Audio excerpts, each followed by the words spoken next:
Before we dive into the next exciting story, drop a comment below and let me know, what time is it where you're watching from? I'm curious to see where everyone's tuning in from around the world.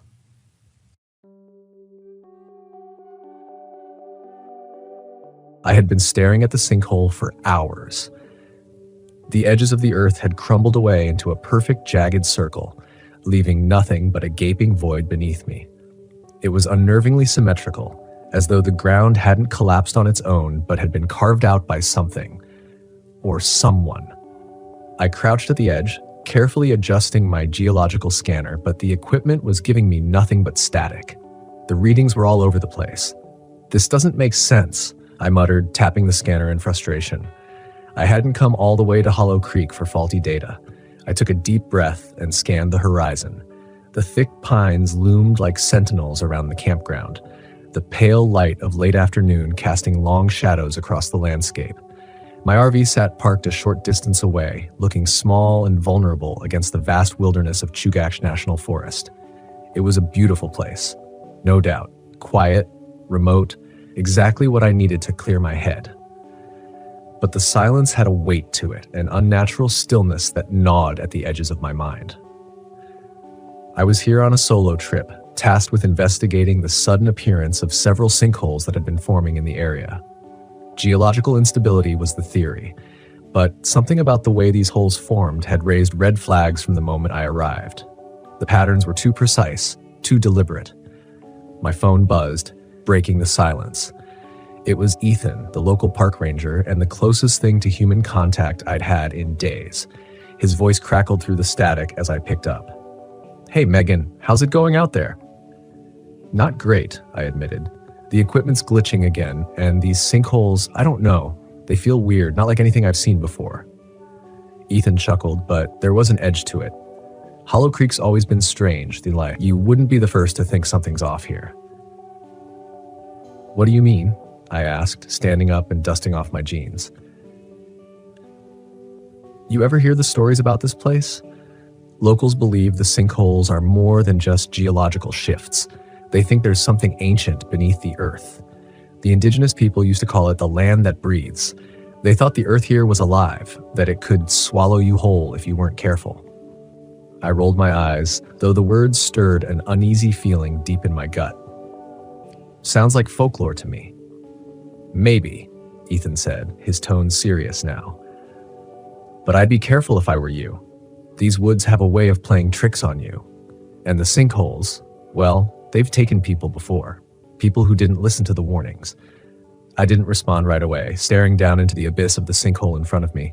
I'd studied rocks and underground formations for most of my career, but nothing had prepared me for the unnerving stillness of this place.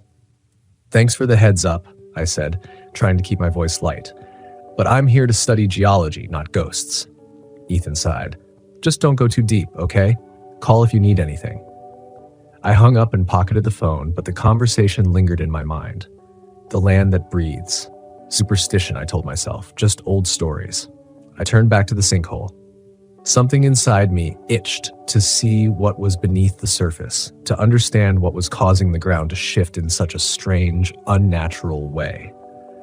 The patterns in the rocks I had been studying weren't like any natural formation I'd seen before. There were spirals, perfectly etched into the stone as though by design, not by nature. The deeper I looked, the more I felt like I was standing on the edge of something I wasn't meant to find. That night, the first signs of trouble came in the form of noise, a low, deep rumbling that vibrated through the ground like the hum of a giant, unseen machine. It started just as I was finishing dinner, sitting by the campfire. The sounds blended into the whispering wind at first, but then it grew louder, more distinct, like a deep pulse coming from below.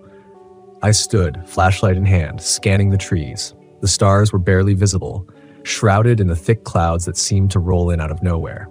The fire flickered, casting eerie shadows on the trees. For a moment, I thought I heard footsteps, something moving in the dark. "Ethan?" I called, my voice small against the vast silence. Nothing. I walked toward the sinkhole, my stomach knotting with every step.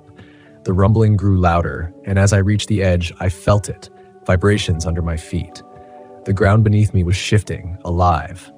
I shone my flashlight down into the hole, but the beam disappeared into the blackness, swallowed by the depths. I knelt, running my hand along the edge. The earth was soft, loose, as though it had only recently begun to settle after something had disturbed it. Suddenly, the ground beneath me gave way. I scrambled backward, heart racing, just as a section of the earth collapsed, sending a cascade of dirt and rocks into the sinkhole.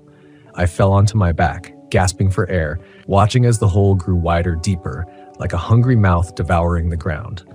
Adrenaline pumped through me as I backed away, my mind racing. I needed to get out of here. This wasn't normal. This wasn't just a geological phenomenon. Something was moving beneath the surface. Something massive. I rushed back to the RV, the flashlight beam bouncing erratically as I fumbled for the key. But as I reached the door, the ground shook again, harder this time. The sinkhole was growing fast. I had to leave now. But then a thought struck me. What if I was right? What if this was something no one had ever discovered before? If I could just capture proof, if I could document what was really happening here, my work would be revolutionary. I would be vindicated. My mind flashed back to the spirals in the rock, the patterns that had seemed too deliberate to be natural. There was something ancient beneath the earth, and I was so close. I grabbed my gear and rushed back to the edge of the sinkhole. My heart pounded in my chest as I descended carefully into the darkness, lowering myself into the opening. The air grew colder as I went deeper. The walls of the hole were damp and slick beneath my hands. After what felt like an eternity, I reached the bottom. The cavern was vast, much larger than I had anticipated. My flashlight illuminated jagged rock formations, but it was the carvings on the walls that caught my breath. Symbols, spirals etched deep into the stone. They were everywhere, ancient and deliberate. This wasn't just a natural formation. This was a structure, a temple of some kind, buried deep beneath the earth for centuries, maybe longer. I pulled out my camera, hands trembling, and began to record. But as I did, a low, resonating sound filled the cavern, a rhythmic pulse like the beating of a massive heart. I froze, my breath catching in my throat. The walls seemed to vibrate with the sound, the ground shifting beneath my feet. And then from the shadows, I heard it. Footsteps. Heavy, deliberate, coming from the deeper recesses of the cavern. Something was moving toward me. Something massive. My flashlight flickered, casting erratic beams of light across the stone walls. I backed away slowly, my heart hammering in my chest.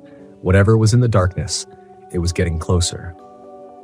I could feel its presence, a weight in the air, a primal force that made my skin crawl. The footsteps stopped, and then a deep, guttural growl echoed through the cavern. I ran. I didn't look back. The ground trembled beneath me as I scrambled up the wall of the sinkhole, my hands slipping on the loose earth. The growling grew louder, closer, until I could feel hot breath on the back of my neck. I burst out of the sinkhole, gasping for air, and ran toward the RV. The ground shook violently, and as I reached the door, I glanced back. The sinkhole was collapsing in on itself, the earth swallowing it whole. But for a split second, I saw something massive, serpentine, rising from the depths before it disappeared into the darkness. I didn't wait. I threw open the door, started the engine, and sped away, leaving Hollow Creek behind me. By the time I reached the main road, my heart had finally begun to slow. I was alive. I had made it. But the images of that cavern, those symbols, haunted my mind. I had uncovered something ancient, something that wasn't meant to be found. As I drove away, I couldn't shake the feeling that I had disturbed something that should have stayed buried, something that was still there, waiting beneath the earth. And I knew one thing for certain. I wouldn't be going back.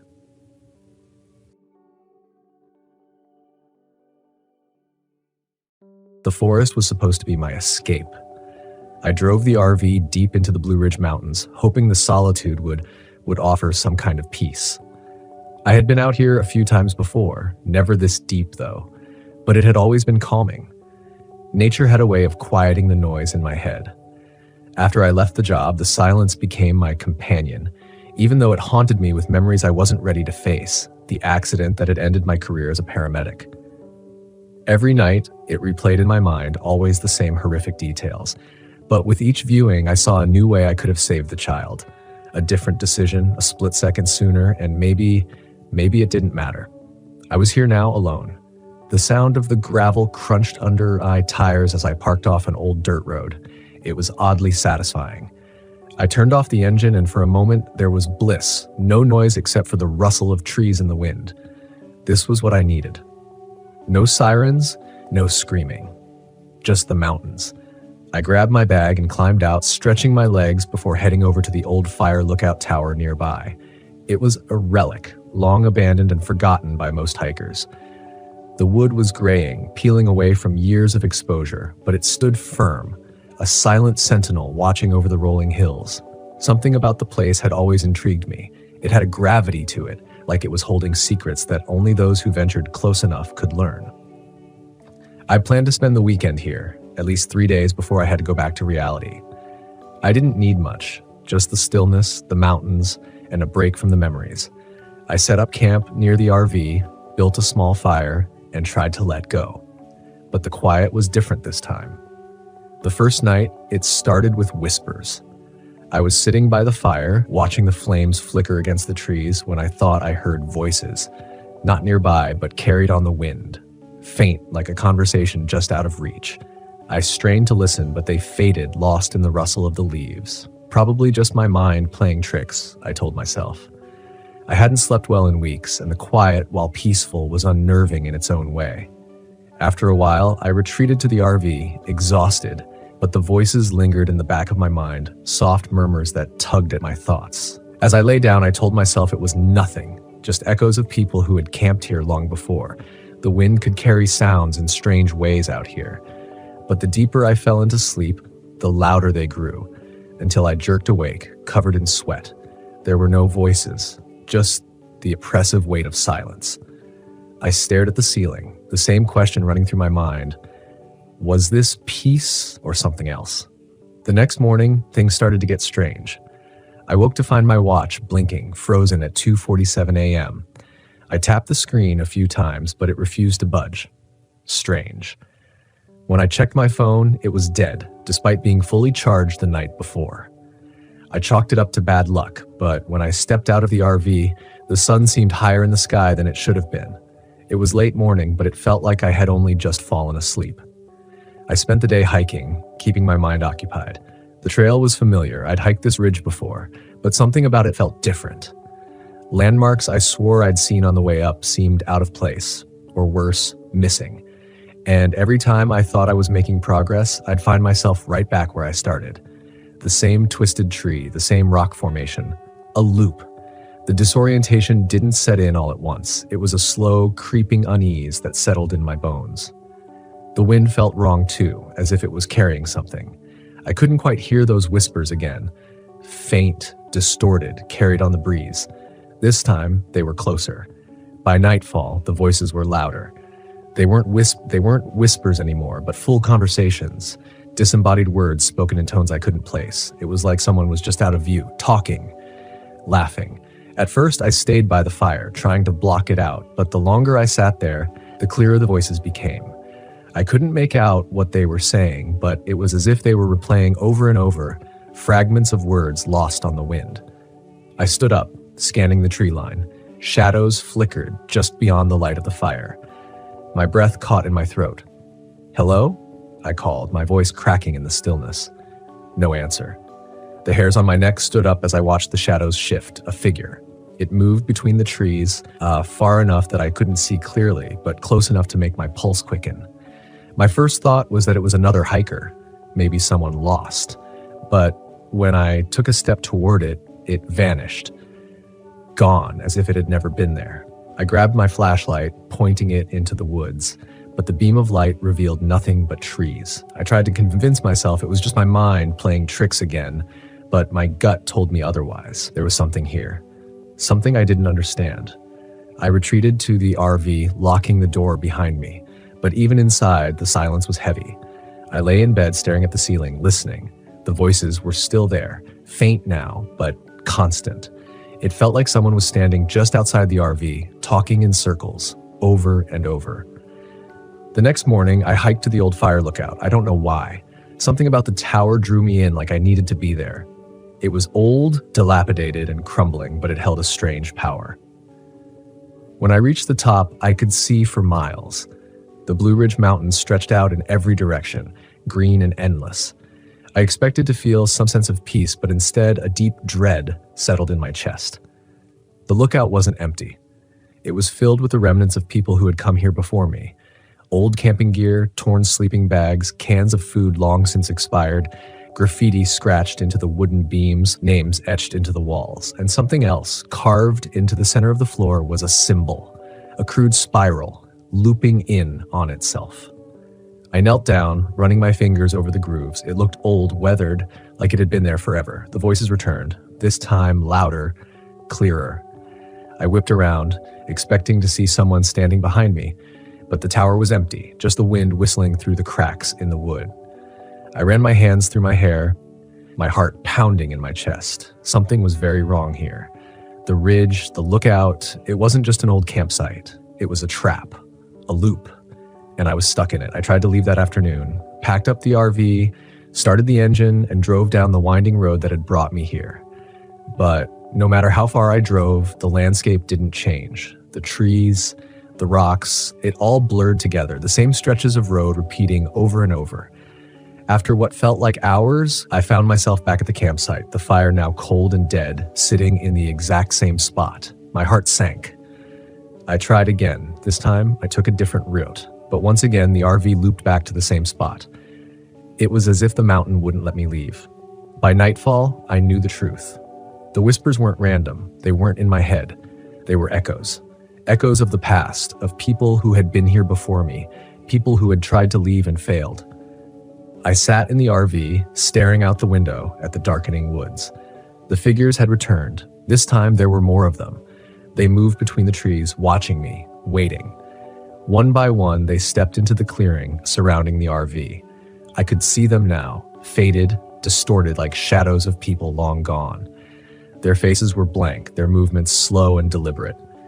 They said nothing, but I could hear them. Their voices, the same words looping over and over. I backed away from the window, my hands shaking. This was it. I was stuck, trapped in their endless loop, just like they were. The door creaked open. I don't remember what happened next. Only that I woke up the next morning sitting by the cold, dead fire. The RV door was wide open, the woods empty and still. But the whispers were gone. For now, I don't know how long I've been here. Days? Weeks? Time doesn't seem to work the same way anymore. Every time I think I'm getting closer to an answer, I find myself right back where I started. I'm not alone on this ridge. There are others. I can hear them sometimes, their voices echoing.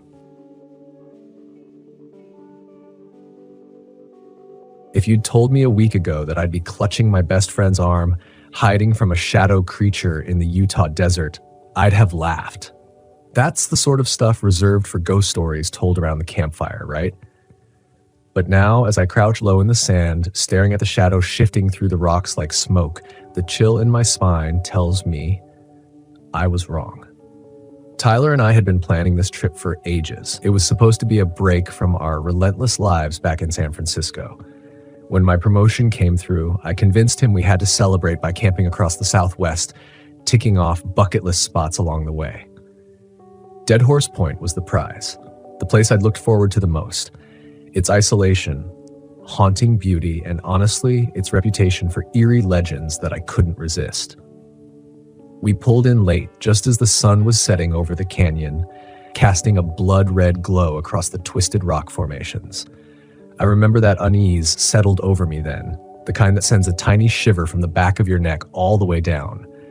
Tyler, ever the skeptic, brushed it off as I pointed out that we were alone in this remote part of the park. Great. More room for us, he joked, snapping photos of the stunning desert horizon. It took us a bit longer to find a spot than we'd planned. Our GPS was acting weird, leading us down dirt trails that seemed to spiral into nowhere. Eventually, Tyler managed to maneuver our RV into a flat area. Not ideal, but secluded and scenic. Perfect, he said. I wasn't so sure. When we finally set up camp, the daylight had faded, leaving us bathed in the cold blue of twilight. I fiddled with our old portable radio, hoping to get some music to fill the silence, but the thing just crackled with static before sputtering and dying altogether. Tyler laughed, but I caught the way his eyes darted around the empty landscape. It felt almost oppressive, the way the land seemed to watch us, You and that ghost-loving imagination, Tyler teased, rummaging through his bag. Maybe it's a sign, or just Utah's finest weather. Ha, very funny, I replied, forcing a laugh. But this place has stories, Ty. Have you heard of the Skinwalker? The what? He chuckled, turning to face me.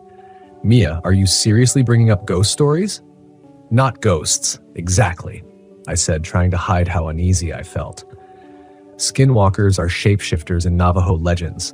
They can mimic people, even voices, to lure you away. People say they're evil spirits in human or animal form. Tyler looked at me with that familiar, infuriating smirk. Oh yeah? Then let's summon one here. Skinwalker, show yourself. I hissed for him to stop, but he just laughed and returned to the viewfinder on his camera, snapping photos of the canyon now fully cloaked in darkness. I closed the RV door, hoping to shut out the chill that had suddenly settled into my bones. But that shiver, that sense of being watched, it lingered. It was maybe an hour later when the first sound came, a light, shuffling sound outside, like footsteps in the gravel. My heart skipped, and I shot Tyler a look, but he was already putting on a brave face, pulling his boots on to investigate. It's probably an animal, he whispered, winking. Mountain lions, right? Yeah, because mountain lions sound like people, I said, my voice barely a breath. He ignored me, clicking on his flashlight and stepping out. It was quiet, eerily so. Tyler scanned the flashlight across the rocks. The beam cast long shadows. For a moment, I was almost convinced he was right, that we were just being paranoid in the strange silence of the desert. But then we heard it. A whisper. It was faint but unmistakable. Mia? Mia? My breath caught in my throat.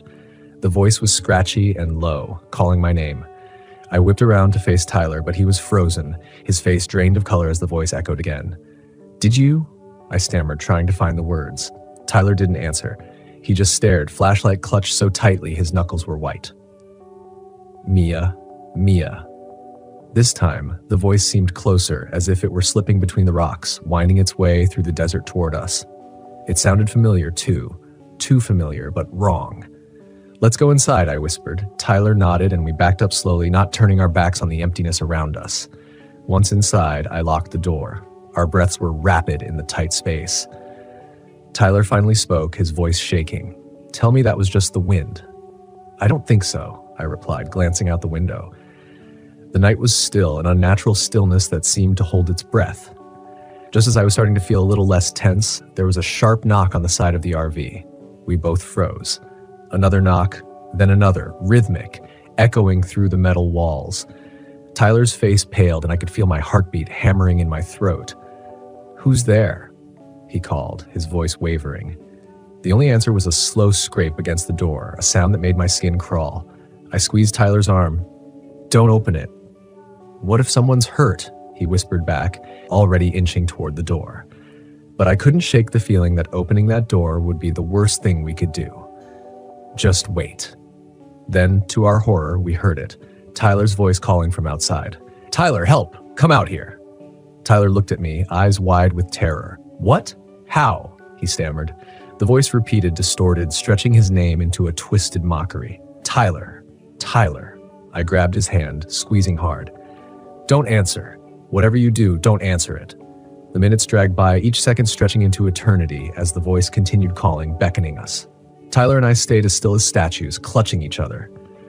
The silence in the RV was thick and heavy. Finally, the knocking stopped, and for a moment, all was quiet. But just when I started to breathe again, the RV rocked violently, as though something massive had slammed into it.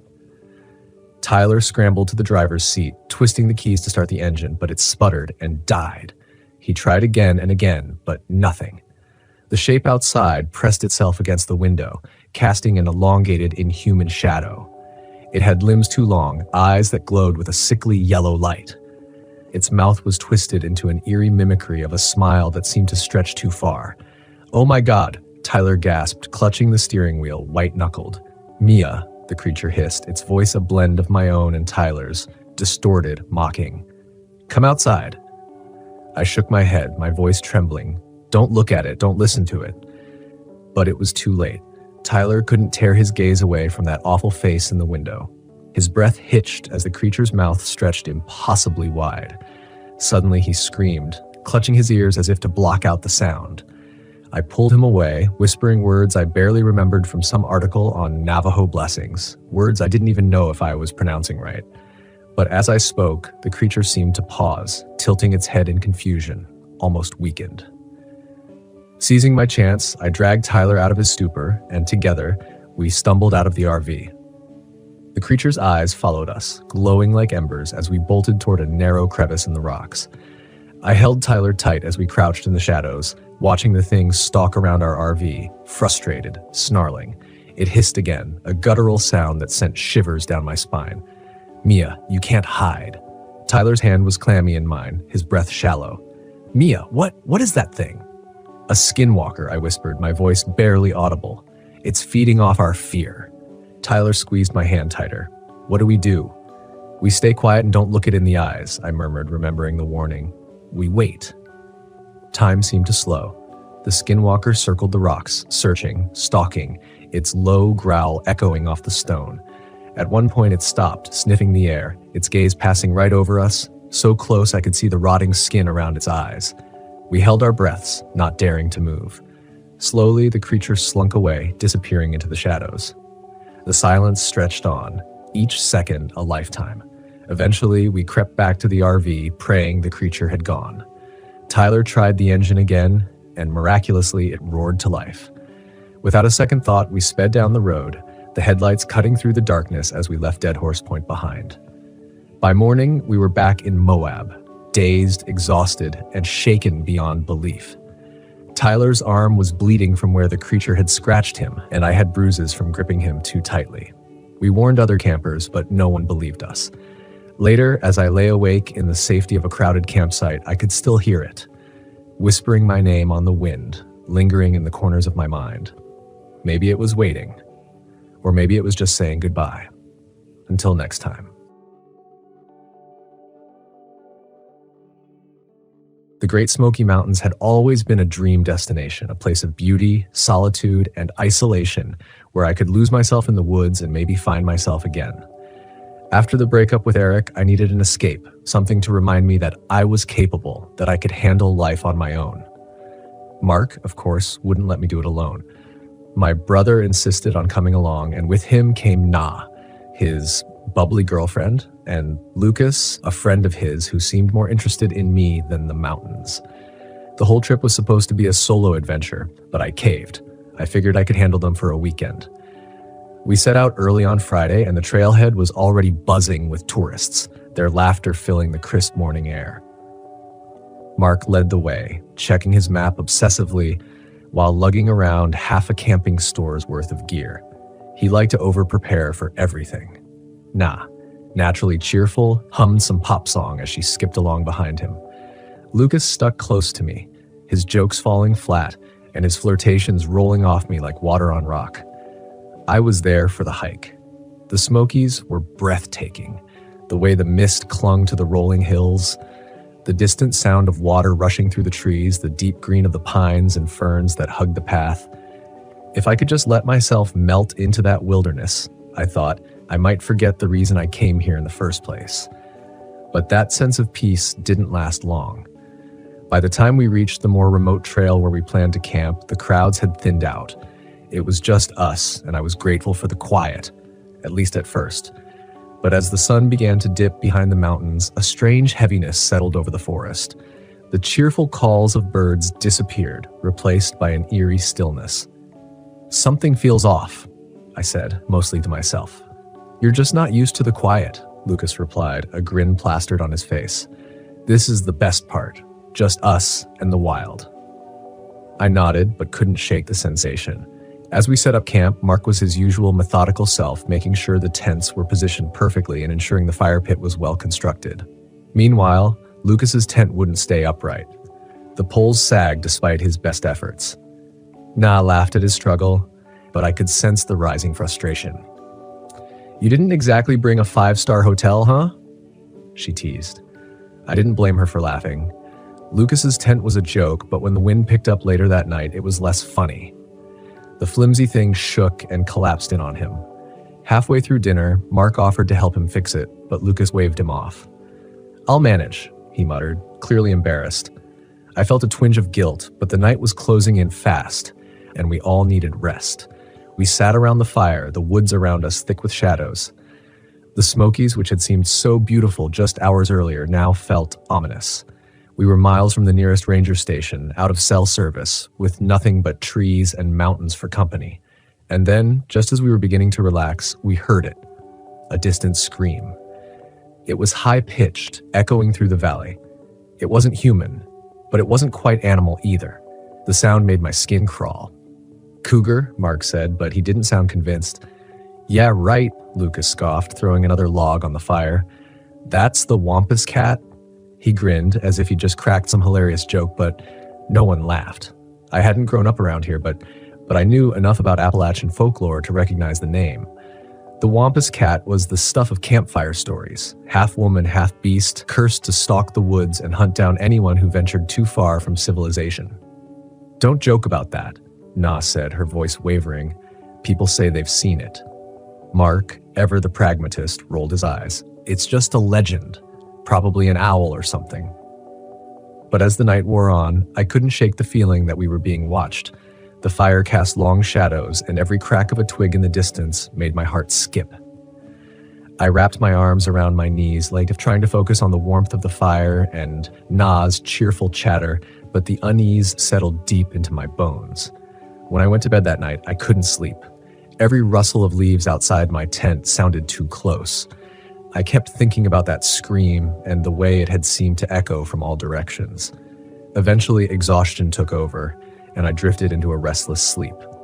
The next day, the tension between us started to show. Mark was irritable, frustrated that we weren't sticking to his planned itinerary. Na tried to keep the mood light, but her jokes felt forced.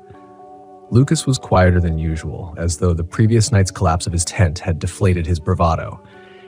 It didn't help that the wildlife we encountered seemed wrong.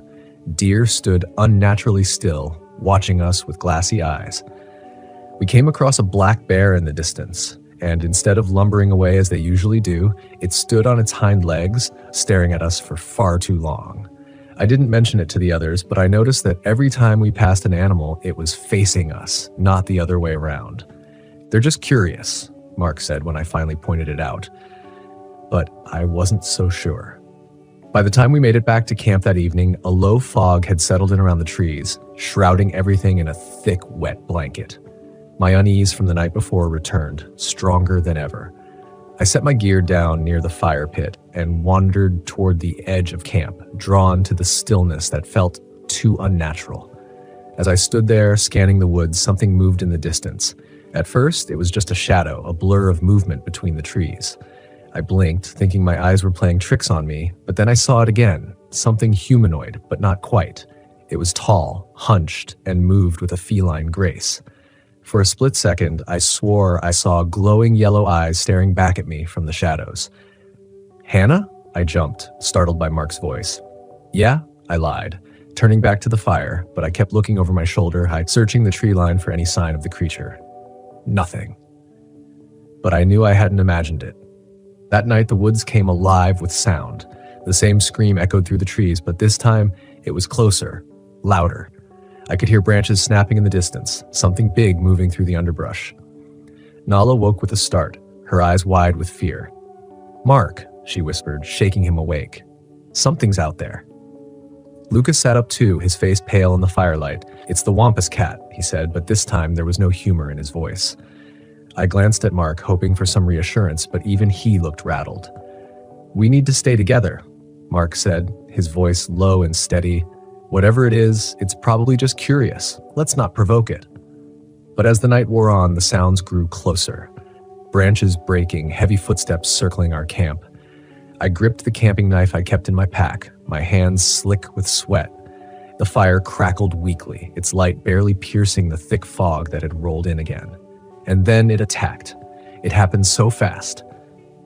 1 minute, we were huddled around the fire, and the next, something lunged from the shadows, knocking Lucas off his feet. He screamed, scrambling to get away, but the creature, whatever it was, slashed at him with claws I could barely see. Blood sprayed across the campsite, dark and viscous in the firelight. "Run!" Mark shouted, grabbing Nala and pulling her toward the trail, but I couldn't move. I was frozen, staring at the thing that had attacked Lucas. It was like nothing I'd ever seen. Half human, half mountain lion, its eyes glowing yellow as it crouched over him, growling low in its throat. "Hannah!" Mark yelled again, and that snapped me out of it. I ran. The four of us tore through the woods, barely able to see the trail in the thick fog. I could hear Lucas behind us, his footsteps growing fainter, his breath ragged. The Wampus cat was toying with us, letting us run, letting us think we had a chance. It let out another ear-piercing scream, and I knew it was coming for us. "We need to stop it!" I gasped, my lungs burning as I struggled to keep up with Mark and Nala. "Fire!" Mark glanced back at me, his face pale with fear. "It's scared of fire." "We can't stop now," I said, but we didn't have a choice. The Wampus cat was right behind us, its footsteps growing louder, closer. I could see the glow of its eyes through the trees, the way it moved, darting between the shadows. We reached the edge of a clearing, and Mark stopped dead in his tracks. "Hannah, light it. Light everything." I fumbled with the matches in my pack, my hands shaking. We piled everything we had, gear, clothes, food, into a makeshift bonfire and lit it. The flames roared to life, casting long shadows across the clearing. For a moment, the Wampus cat hesitated, its eyes reflecting the firelight. It circled the edge of the clearing, growling low in its throat, but it didn't come closer. We stood there, panting, watching as the creature melted back into the shadows, its eyes the last thing to disappear. We stayed there until dawn, huddled around the fire, too scared to move. Lucas never caught up. By morning, we were exhausted, bloodied, and broken, but we were alive. We never found Lucas's body. Mark didn't talk about what happened, and Nala didn't speak much either.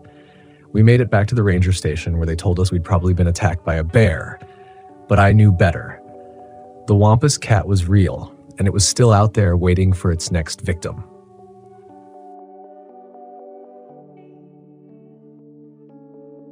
I wasn't running away from my problems. I was just trying to get some space.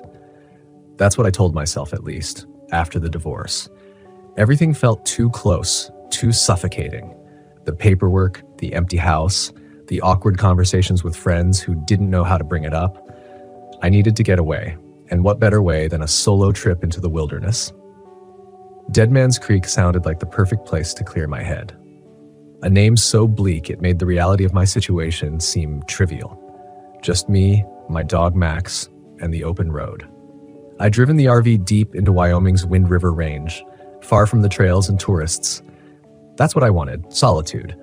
I found a spot off the grid and well off the beaten path. The closest human was probably miles away, which suited me just fine. I set up camp near a bend in the creek, the water dark and slow, reflecting the towering pines above. The quiet was absolute, and I felt something like relief as I stood there, staring out at the wilderness, Max sniffing the ground beside me. "This is it, boy," I said, running my hand through his thick fur. "Just us, no distractions." Max wagged his tail, but his ears were perked, listening to the subtle sounds of the forest. The place was still, too still, but that's what I wanted, wasn't it? Peace. Quiet. No one to tell me what I'd done wrong or how I'd lost everything, just the wide open woods and the whisper of the creek. The first night was fine, quiet, uneventful. I cooked a simple meal over the campfire, Max stretched out at my feet. The stars were sharp and cold in the sky, and for the first time in months, I felt something close to peace. But that peace didn't last. The second night I noticed it, the silence, not the calming, tranquil kind, but a deeper, unnatural stillness. There was no rustling of leaves, no chirping of crickets, no movement in the trees, just the crackling of the fire and the low, constant murmur of the creek. Max, who usually dozed off by now, was alert, staring out into the dark, his ears flat against his head. "What is it, boy?" I asked, standing up and scanning the tree line. Nothing but shadows stretching between the pines. Still, Max didn't relax. His body was stiff, and every few seconds he'd let out a low growl, his gaze fixed on something I couldn't see. I grabbed the flashlight from the RV and shone it toward the woods, sweeping the beam across the darkness. Just trees, no glowing eyes, no movement. I let out a breath I didn't realize I was holding and relaxed. Probably just a deer or something. But Max didn't relax. He growled again, deeper this time. His fur bristled, the flashlight flickered. A cold wind swept through the trees, carrying with it a faint smell, something rotten, like decayed meat left out in the sun. I wrinkled my nose, holding my breath for a moment.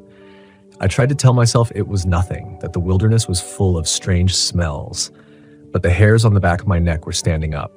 I tossed another log onto the fire. The flames flared up with a loud crack. For a moment, the smell faded and the wind died down. Max settled a little but remained close to me, never taking his eyes off the woods. It was only later, when I was lying in bed in the RV, that I heard it. Soft at first, like a distant whisper. Crying. I sat up, straining to listen. The sound drifted through the trees, carried on the wind, faint but unmistakable. The sound of a woman crying. My first thought was that maybe someone was out there, lost in the woods, but no one else should be anywhere near this area. I hadn't seen a single car, a single hiker. Nothing. Help me, the voice was faint, almost drowned out by the murmur of the creek. But it was there, clear as day. Max growled again, this time from his spot at the foot of the bed. He was staring at the door now, his body tense, ears flat. I grabbed the flashlight from the counter and crept toward the door. My heart was pounding in my chest. Every instinct told me to stay inside, to lock the door and ignore whatever was out there. But that voice, it was so desperate. I opened the door slowly, stepping out into the cool night air. The flashlight flickered to life, the beam cutting through the darkness. The crying had stopped. The forest was still again, but this time, it wasn't peaceful. It was suffocating. "Hello?" I called out, my voice sounding too loud, too human for this unnatural quiet. "Is anyone there?" No answer, just the sound of the creek and the rustling of the trees. Max stayed at my side, his growl low and steady. Then I saw them. Footprints. Large, old-fashioned boot prints in the damp soil near the creek's edge. They weren't mine, and they certainly weren't recent.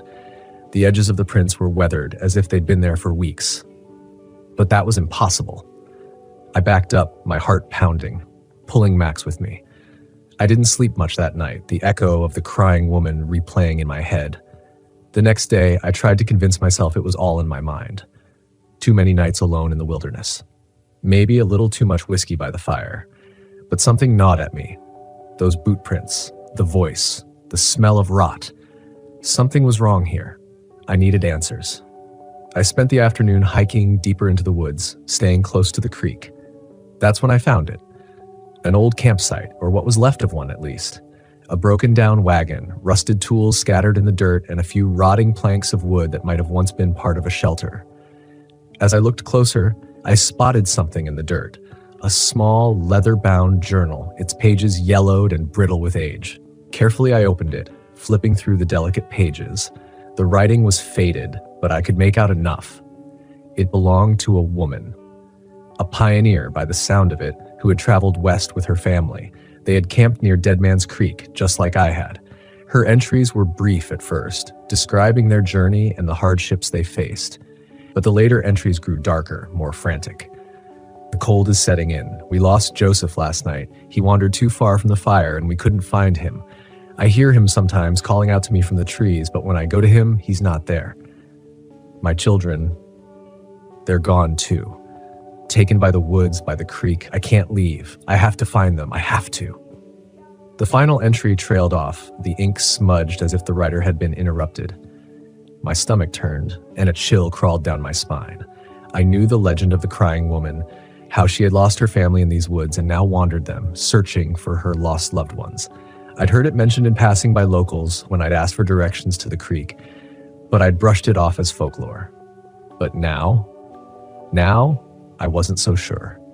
That night, the crying returned, but this time it was closer, louder. The weeping echoed through the trees, wrapping around the RV like a thick fog. "Help me, please." Max growled, his hackles raised as he paced near the door. I sat at the table, gripping the edge with white knuckles, my heart racing. The woman was out there and she knew I was here. The RV began to shake, the windows rattling as if something or someone was moving around outside. I grabbed the flashlight and stood up, my pulse pounding in my ears. I couldn't stay inside forever. I opened the door. The flashlight beam cut through the dark. The crying stopped, but the air was thick with tension. The rotten smell was back, stronger this time, like it was coming from just a few feet away. And then I saw her. She stood at the edge of the trees, her figure barely visible in the flickering light of the campfire. Her skin was pale, her clothes torn and stained with dirt. Her hair hung in tangled strands over her face, and when she looked up at me, her eyes, dark, hollow, and wet with tears, seemed to stare right through me. "Please," she whispered, her voice cracked and broken. "Help me find them." I couldn't move. My feet were frozen to the ground as the woman took a step toward me.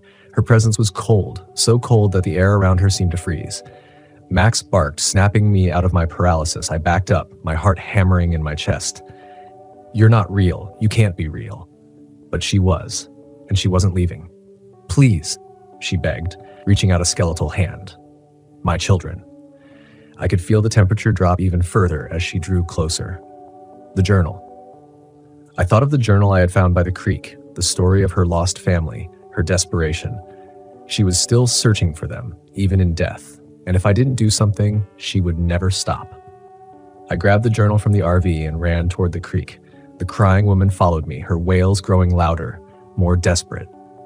My breath came in ragged gasps as I reached the water's edge, holding the journal in my shaking hands. "Your family's gone," I said, my voice trembling. "They're gone. You need to rest." She stopped, standing at the edge of the creek, her dark eyes fixed on the journal I placed on the ground by the water, as if offering her some kind of closure. For a moment, the weeping faded and the wind died down. The crying woman stared at the journal, then at me. Her eyes softened just for a second, and then she was gone. I left Dead Man's Creek the next morning, the journal still lying by the water where I'd placed it. As I drove away, the forest seemed to breathe a sigh of relief, the oppressive weight lifting from the air. Max sat beside me, his head resting on my lap, finally calm. I'll never forget the sound of the weeping or the hollow eyes of the crying woman. She's still out there somewhere, searching for something she'll never find, and I'll never return to those woods. Not again.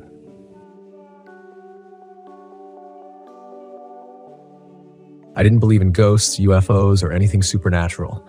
I spent most of my career chasing down so-called paranormal phenomena and explaining them with cold, hard facts. That was my job, turning superstition into science, myths into measurable data. The Brown Mountain Lights, they were just another mystery waiting for a rational explanation. That's what I told myself as I drove my RV up the winding roads of Pisgah National Forest. The thick trees closed in on either side, the air was crisp, and autumn leaves scattered across the path. There was a quiet stillness that made the world feel far away. I should have felt calm, excited even, but as the sun began to sink behind the distant ridges, leaving the forest bathed in shadow, I felt something else. Tension. Shaking it off, I parked the RV at the remote campsite I'd scouted. This was supposed to be a solo trip. A few days to get up close and personal with the Brown Mountain Lights. I'd interview locals, take readings, and prove once and for all that the lights were nothing more than atmospheric conditions or optical illusions. I had all the gear I'd need, high-resolution cameras, thermal scanners, EMF detectors, the works. I wasn't expecting to find anything supernatural, just an anomaly. And anomalies had explanations. But the moment I stepped out of the RV, a chill ran through me. The trees rustled softly, as if whispering some secret I wasn't meant to hear.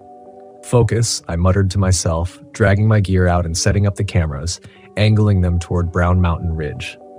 I had a perfect view of the ridge from my campsite, miles away but clear in the distance. That's where the lights were supposed to appear.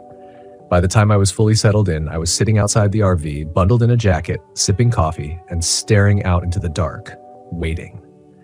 The forest was eerily silent. No birds, no wind, nothing.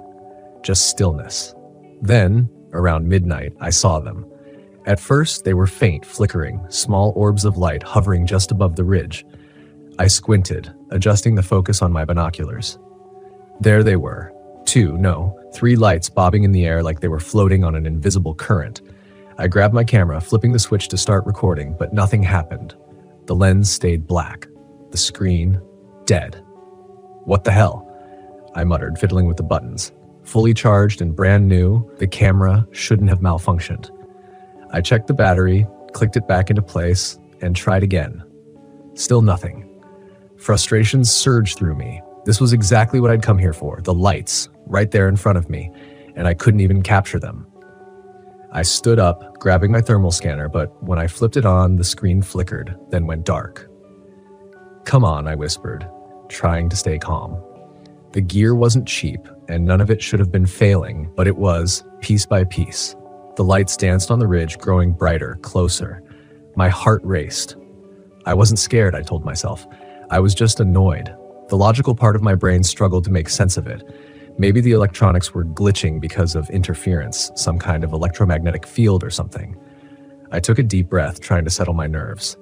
But the lights, those strange, pulsing orbs, kept moving, almost as if they were drifting toward me. The air turned cold, so cold that I could see my breath misting in front of my face. A thin layer of frost started forming on the ground, on the RV windows, on my gear. I pulled my jacket tighter around me, my hands beginning to stiffen in the chill.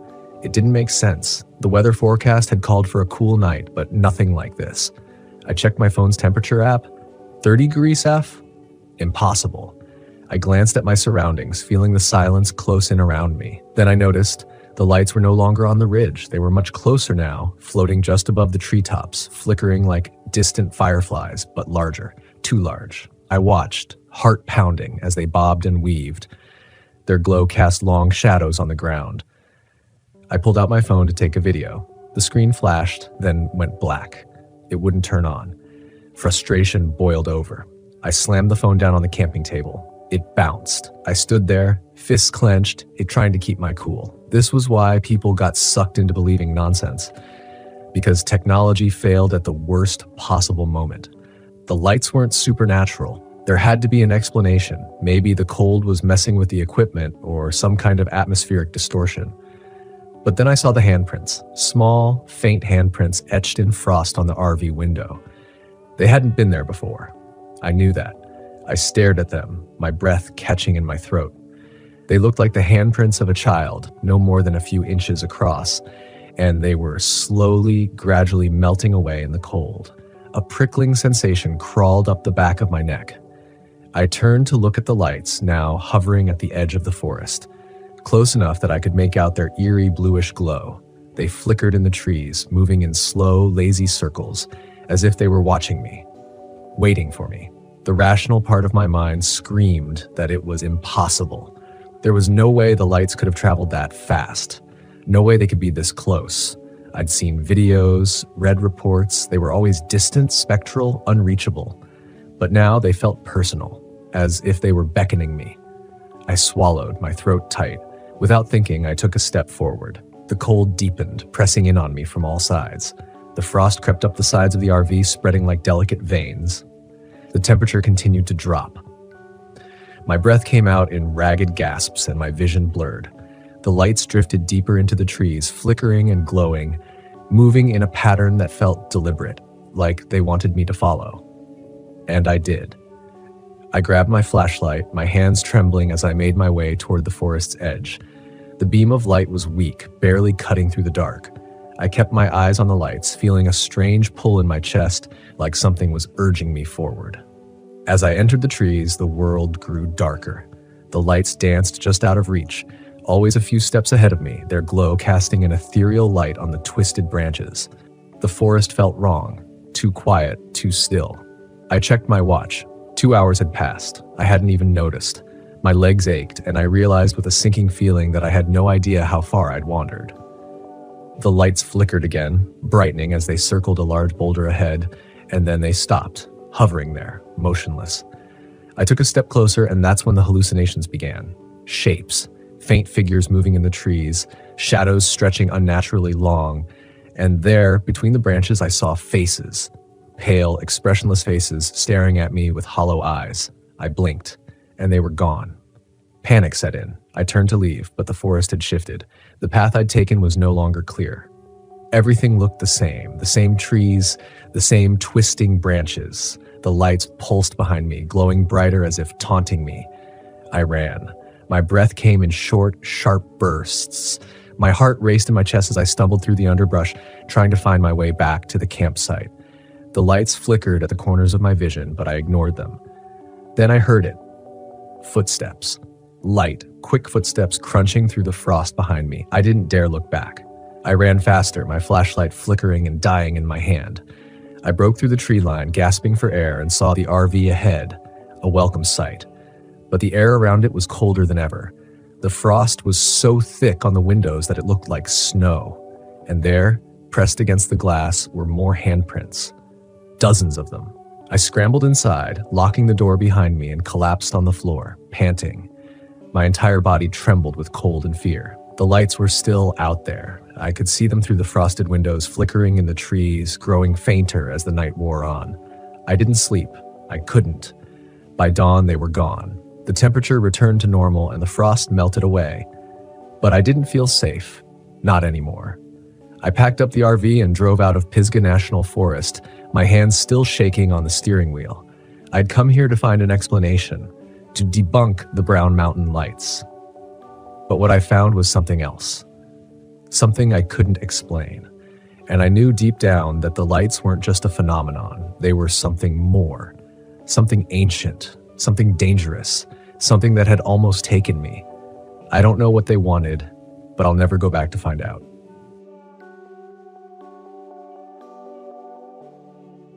I hadn't planned on staying at Stillwater Grove. The campground wasn't even marked on my map, just a small patch of green near the edge of Shawnee National Forest. But as I drove down the empty forest road, I saw the sign. Old, weathered wood with the words Stillwater Grove Campground carved into it. It felt like an invitation, one I couldn't resist. I'd been on the road for weeks, photographing wildlife for a personal project I'd picked up after quitting my job. The last few months had been a blur of long drives, lonely campsites, and an overwhelming need to be anywhere but back in the city. I didn't miss my corporate job or my ex. What I did miss was the feeling that I knew what the hell I was doing with my life. Stillwater Grove seemed perfect, quiet, isolated, and right by the lake. It would give me the break I needed, some peace before heading back into the real world. When I pulled into the campsite, the late afternoon sun cast long shadows across the grove. The air was still, the only sound being the gentle lapping of water against the shore. A single RV sat on the far side of the campground, a distant figure moving near it. Otherwise, it was just me. I parked my RV near the edge of the lake, the water glistening under the fading light. After setting up camp, I grabbed my camera and headed toward the shore, hoping to catch the sunset. As I stood there, framing the perfect shot, a voice startled me. Beautiful, isn't it? I turned to see a woman standing a few feet away, her face half in shadow. She had an otherworldly kind of beauty, pale skin, long dark hair, and eyes that seemed to take in everything. Yeah, I replied, lowering my camera. It's peaceful, she smiled. It always is here. I'm Ellie, by the way. Nick, I said, shaking her outstretched hand. Her skin was cold like she'd been standing in the shade for too long. You camping here too? For a little while, she said, her voice soft.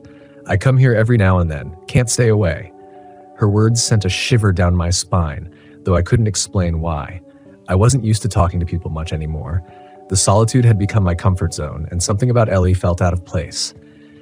You here for the fishing? I asked, trying to make small talk. She shook her head. No, just the lake, the quiet. We stood in silence for a moment, watching the sun sink behind the trees. The sky turned shades of pink and orange, the water reflecting the colors like a mirror. I raised my camera, snapping a few shots, and when I looked back, Ellie was gone, just like that. I glanced around, but there was no sign of her. The other RV was still parked at the far end of the grove, but there was no movement. I chalked it up to her being quick on her feet, though it left me feeling oddly unsettled. That night, I couldn't sleep. The wind had picked up, making the trees outside rustle against each other like whispered secrets. I rolled over in bed, trying to find a comfortable position, but something felt off. The RV was too cold, colder than it should have been. I checked the thermostat, but everything seemed normal. Still, the chill lingered. I grabbed a blanket and tried to force myself to sleep. That's when I heard it. A faint sound, barely audible at first, like a woman's voice carried on the wind. I sat up, listening, but it was gone. Just my imagination, I thought. Long days alone in the woods will do that to you. But then I heard it again. This time it was clearer, a soft, melodic humming coming from outside. I climbed out of bed, grabbing my flashlight, My breath fogged up in the cold air as I stepped outside the RV, scanning the campsite. Nothing. Just the stillness of the lake and the trees swaying gently in the wind. But the humming persisted, coming from near the water's edge. I walked toward the shore, the beam of my flashlight dancing over the ground, and that's when I saw her, a woman in white standing at the edge of the lake, her back to me. Her long, dark hair hung loose down her back, swaying slightly as she hummed that haunting tune. "Ellie?" I called out, my voice shaking. She didn't turn. She just stood there, motionless, her gaze fixed on the water. Something about the way she stood, so still, so rigid, set my nerves on edge. I took a step closer, the flashlight illuminating her pale figure. But as soon as the light touched her, she vanished. I blinked, stunned. 1 second, she'd been there, and the next, she was gone. The water rippled where she had been standing, but otherwise, the lake was empty. I backed away, my heart pounding in my chest. What the hell was that? I hurried back to the RV, locking the door behind me. My breath came in quick, shallow gasps. My hands were shaking. I didn't believe in ghosts or supernatural nonsense, but what I'd seen, it wasn't right. I had seen her. I knew I had. I spent the rest of the night wide awake, staring at the ceiling and trying to rationalize what had happened. But no matter how hard I tried, I couldn't shake the image of that woman standing by the lake. The next morning, I found Ellie near the grove, sitting by a small campfire. She smiled when she saw me, though her smile didn't quite reach her eyes. "Rough night?" she asked, as if she already knew. "Yeah," I said, sitting down across from her. "I saw something last night. A woman by the lake. I thought it was you, but she wasn't there when you got close." Ellie finished, her voice calm, too calm. "The Lady of Stillwater." "The what?" I asked, feeling a chill run through me. Ellie looked at me, her eyes dark and hollow. "She's been here for a long time. Longer than the campground, longer than the trees. She drowned in the lake, or so the story goes. Some say she was waiting for someone. Her lover, I think, but he never showed." I stared at her, my stomach twisting. "You're telling me she's a ghost?" Ellie shrugged. "Call it what you want, but she's real, and now that you've seen her, she won't let you go." I laughed, though it came out shaky. "That's insane, is it?" Ellie asked, her gaze locking onto mine. "You saw her, you know she's real." I opened my mouth to argue, but the words died in my throat. I had seen her, and it hadn't been a trick of the light or my imagination. Something had been there, something that shouldn't have been. "What does she want?" I asked quietly.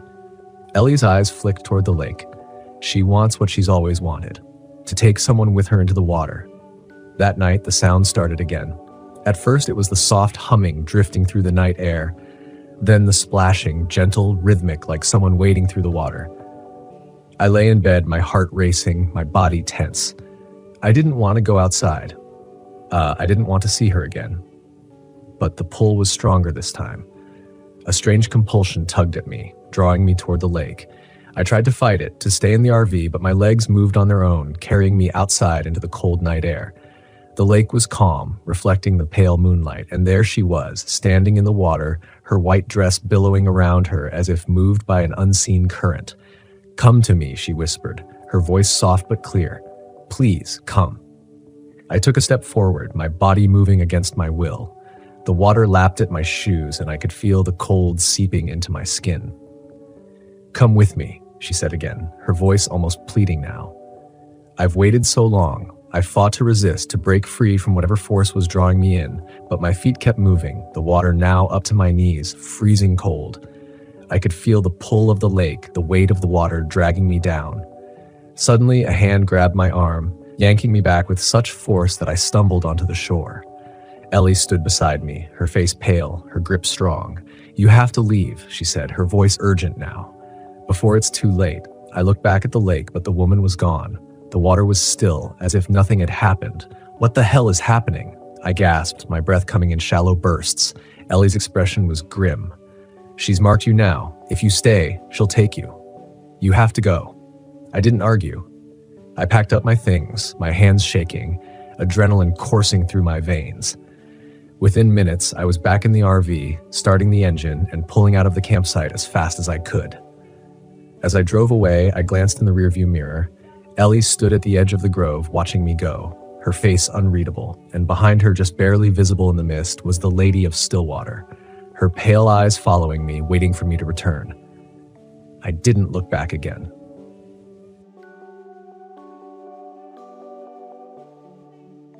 My name is Justin Murphy, and back in 2020, I took my old RV up to Glacier National Park in Montana. I've always fancied myself a bit of an adventurer, even though the closest I've come to roughing it is microwaving day-old pizza. After years stuck behind a desk crunching numbers, I decided it was time to embrace the great outdoors. I figured what better way to reconnect with nature than by parking my home on wheels in the middle of a national park. Plus, if things got too wild, I'd still have Wi-Fi and a comfy bed. I arrived at the park on a crisp September morning. The air was fresh, carrying the scent of pine and the promise of solitude. As I navigated my RV through the winding roads, I couldn't help but marvel at the towering mountains and the glacial lakes that mirrored the sky. It was a far cry from the concrete jungle I was used to. I settled into a secluded spot near Lake McDonald. There were a few other campers nearby, a retired couple named Harold and Mabel, and a solo hiker named Lucy, who seemed more comfortable with a backpack than I was with my RV's GPS system. "First time here?" Harold asked as I awkwardly hooked up my RV's utilities. "Is it that obvious?" I chuckled. "Just a bit," Mabel smiled. "Don't worry, everyone starts somewhere." Over the next couple of days, I got to know my neighbors.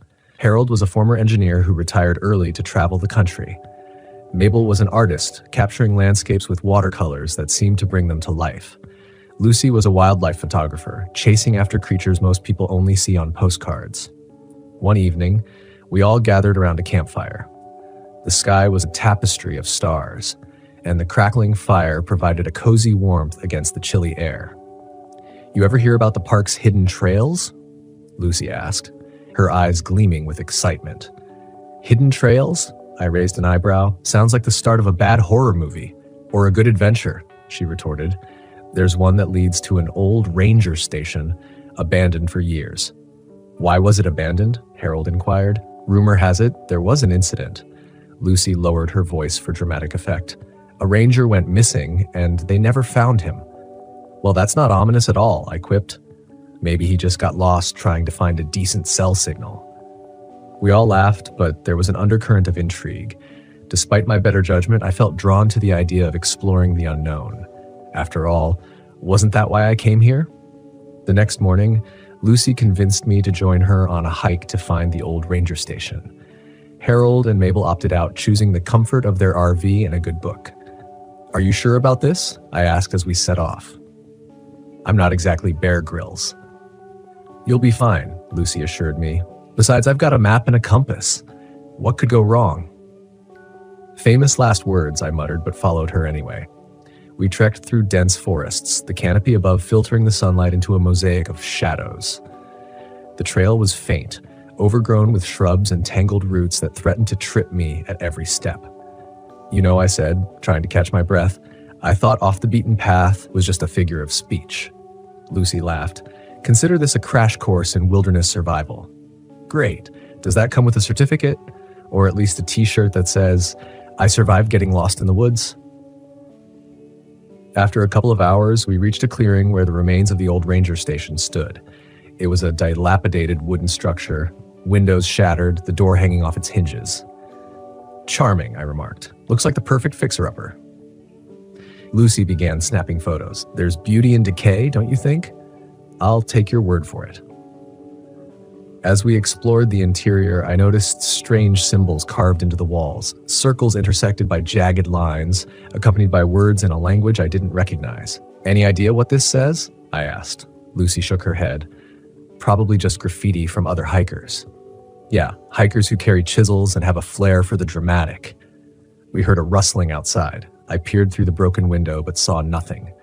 "Probably just the wind," Lucy said, though her voice wavered. "Right. The wind in the form of footsteps." She gave me a nervous smile. "Maybe we should head back." "Best idea you've had all day."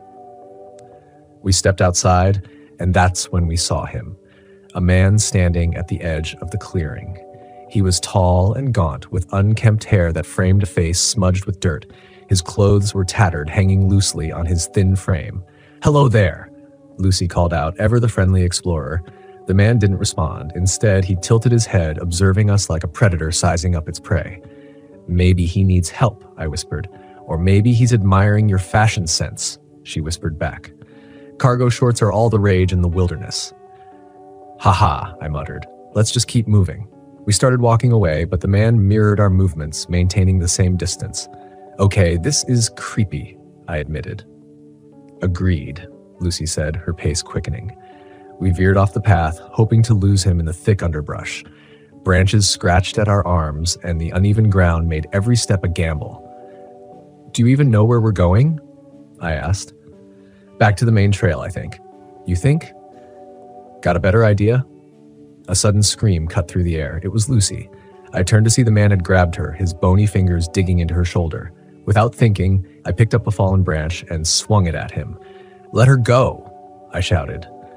The branch connected with his back, but he barely flinched. His eyes met mine, cold, devoid of any humanity. He shoved Lucy to the ground and lunged at me. I stumbled backward, tripping over a root and landing hard on my back. The wind was knocked out of me, and before I could react, he was above me, a rusted knife gleaming in his hand. "Wait!" I managed to gasp. "We don't want any trouble." He brought the knife down, slicing my arm as I tried to shield myself. Pain shot through me, sharp and searing. Funny, I always thought getting stabbed would hurt less. I blurted out, adrenaline fueling my sarcasm. "Now's not the time for jokes," Lucy shouted, scrambling to her feet. She threw a rock, hitting the man square in the temple. He grunted, momentarily disoriented. "Run!" she yelled. We bolted through the forest, branches whipping against our faces. My arm throbbed, blood seeping through my fingers. We reached the riverbank, a steep drop leading to rushing waters below. "Great," I panted. "Now what? We grow wings?" "There's a narrow path along the edge," Lucy pointed. "You've got to be kidding. Do you trust me?" "About as much as I trust gas station sushi. But lead the way." We edged along the cliffside, the river roaring beneath us. Midway across, I felt the ledge crumble slightly under my foot. "Careful," Lucy warned. "No kidding," I muttered. When we finally reached the other side, I thought we were safe until I saw him standing ahead of us.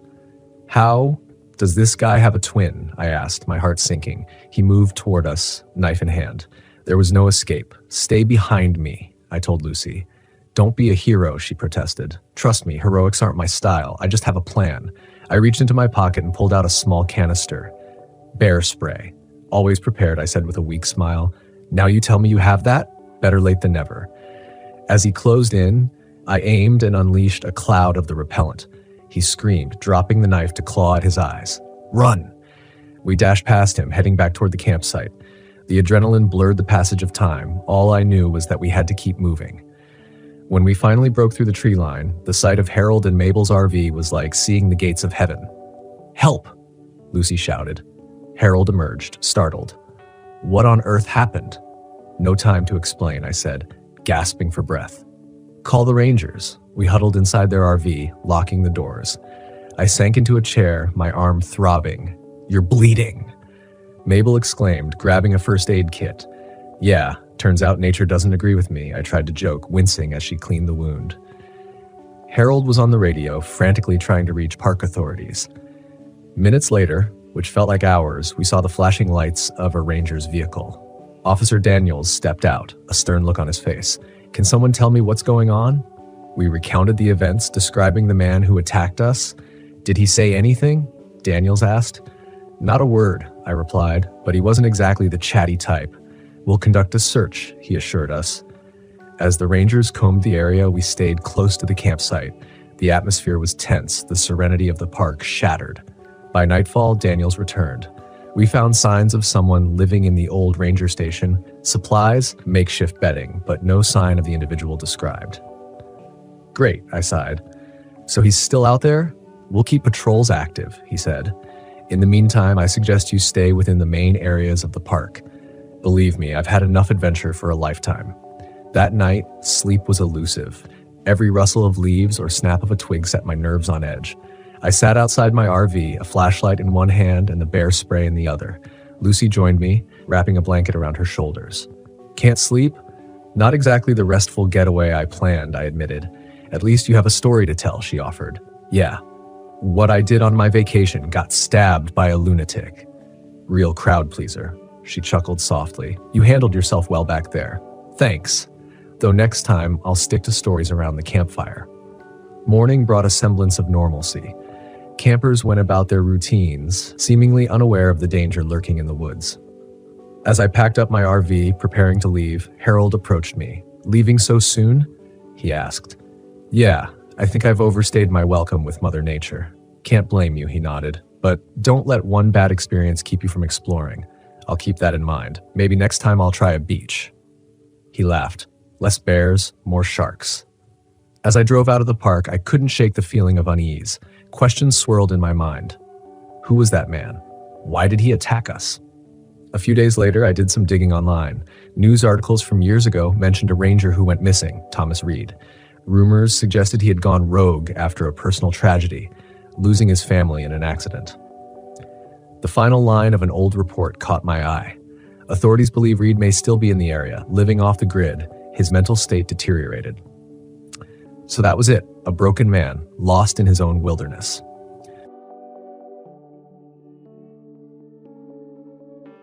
I've always hated early mornings. Not the ones where you get a good breakfast and head into the office, but the ones where you're out in the middle of nowhere, sipping coffee that tastes like dirt and pretending you aren't waiting for something bad to happen. It was in 2002, during one of those mornings, that I found myself in a remote section of New Hampshire, the White Mountains, to be exact. Name's Derek Hemsworth. I'm a park ranger here, and today I was partnered up with this guy, Pete, one of those old-timers who thinks coffee is breakfast. If I had a nickel for every time Pete started a sentence with, "Back in my day," I'd be richer than the guy who invented that trendy camping gear everyone buys but never uses. We'd been sent to check out a part of the forest that hadn't been maintained in years. It wasn't on any maps, at least not the new ones. Some hikers had gone missing a few weeks ago. Authorities found their campsite trashed, but no sign of the people. A typical Tuesday, right? Pete and I were cracking jokes as we hiked in, the kind of jokes that probably wouldn't go over well in a crowded room, but when you're stuck out here, dark humor keeps you sane. Pete's classic, if you get lost, just find a bear, let it maul you a little, and someone will surely find the body. Not the kind of joke you share at a family dinner, but it got a laugh from me. We didn't think much about the missing hikers because, honestly, people get lost out here all the time. But about an hour into the trail, the light chatter between us died down. Pete, despite his joking nature, was a tracker. He noticed things I didn't, like the way the trees here seemed too close together or how the ground was unnaturally soft underfoot. It was like walking on a sponge. It was quiet. Too quiet. No birds, no squirrels, nothing. Pete stopped and looked at me, then squatted to get a closer look at something on the ground. I walked over, trying to see what had him so interested. It was a footprint, but not a normal one. At first glance, it looked like a bear's, but something was off. The toes were too long and the shape wasn't right. It was almost like a hand, but bigger. Much bigger. I remember Pete standing up, his face losing its usual smirk. He didn't say anything, but I could tell he was uncomfortable. We kept walking, not saying much. Every once in a while, Pete would stop, look around, and then keep going. The woods felt wrong, like being in a place the world had forgotten. No paths, no signs of life, just dense trees and that soft, squishy ground. Then we came across the campsite, or what was left of it. The tent had been torn apart, sleeping bags shredded like someone had taken a knife to them. I looked at Pete, but he was focused on something else, a smell. It wasn't the kind of smell you associate with a campfire or old food left out. This was different. It was metallic, almost like rust mixed with something rotting. Pete walked around the site, his usual slow, deliberate movements. I stayed back, trying to make sense of what I was seeing. I noticed something odd. The trees had scratches on them, deep gouges like something with claws had been here. But bears don't scratch like that, at least not in this part of the country. I glanced back at Pete. He was gone. For a second, I thought he had just wandered off, maybe following the trail of whatever made those marks, but then I saw his hat lying on the ground. I called out to him, my voice cracking a little. Nothing. Not even the wind answered. I ran toward where I last saw him, my heart pounding in my chest. I was met with silence. No birds, no animals, not even Pete's voice. Just me, standing in a dead forest, staring at the empty space where Pete had been. I'm not proud of it, but I panicked. I turned and started running back the way we came. My mind was racing. It didn't make sense. Pete couldn't just disappear like that. But as I ran, I realized something. The ground beneath my feet was different. It wasn't the soft, sponge-like ground we'd been walking on. It was firmer, more solid. And then I saw them. Bones. Scattered across the forest floor, half buried in the dirt. Some of them looked human, but others, well, I don't know what they were. I stumbled back, tripping over a root and landing hard on my back. That's when I heard it. A low, wet sound, like something breathing through mud. I scrambled to my feet, looking around, but I couldn't see anything. The trees were close together, blocking my view in every direction. I'm not ashamed to admit that I ran. Whatever was out there, I didn't want to meet it. But as I ran, the sounds got louder. Footsteps, heavy and fast, crashing through the underbrush behind me. I didn't dare look back. I just kept running, dodging trees and jumping over fallen logs. I don't know how long I ran for, but eventually I burst out of the trees and onto an old logging road. I collapsed onto the gravel, gasping for air, my legs burning from the effort. I lay there for a while, trying to catch my breath, but the sound didn't stop. It was still coming, and it was getting closer. That's when I saw it. It stepped out of the trees, just at the edge of the road. At first I thought it was a bear, but it wasn't. It was bigger than any bear I'd ever seen, its body covered in thick, matted fur. But the worst part was its face. It looked like someone had taken a bear and stretched its features, pulling them into something grotesque and unnatural.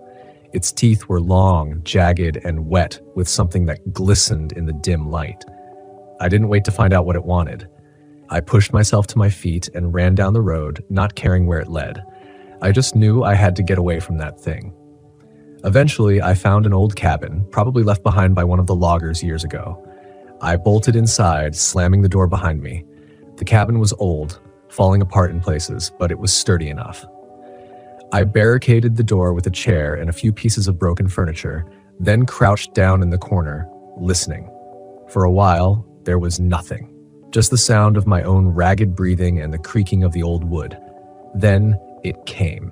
I heard it outside, moving around the cabin, sniffing the air, like it was trying to find a way in. I held my breath, my heart pounding in my ears. The walls shook as it scratched at the door, testing the strength of the wood. I wasn't armed. I don't carry a gun when I'm out here. We're not supposed to. Anyway, this was supposed to be a safe area. Safe. What a joke. It stopped for a moment, and I thought maybe it had given up. But then, the door exploded inward, sending splinters flying across the room. I grabbed the nearest thing I could find, an old fire poker, and swung it as the thing charged at me. It didn't seem to care. It barreled into me, knocking me to the ground, its teeth snapping inches from my face. I shoved the poker into its side, but it barely reacted. I could feel its hot, rancid breath on my skin as it tried to bite down on me. Somehow, I managed to roll out from under it, scrambling to my feet. The thing lunged at me again, but I ducked, grabbing a broken chair and smashing it over its back. It let out a sound, something between a grunt and a snarl, and turned to face me. I didn't wait for it to attack again. I ran. The ranger station didn't believe me at first, but they couldn't ignore the evidence. Pete's remains, the missing hikers, the wrecked cabin. They never found the creature. But I know it's still out there, waiting, and I'm done.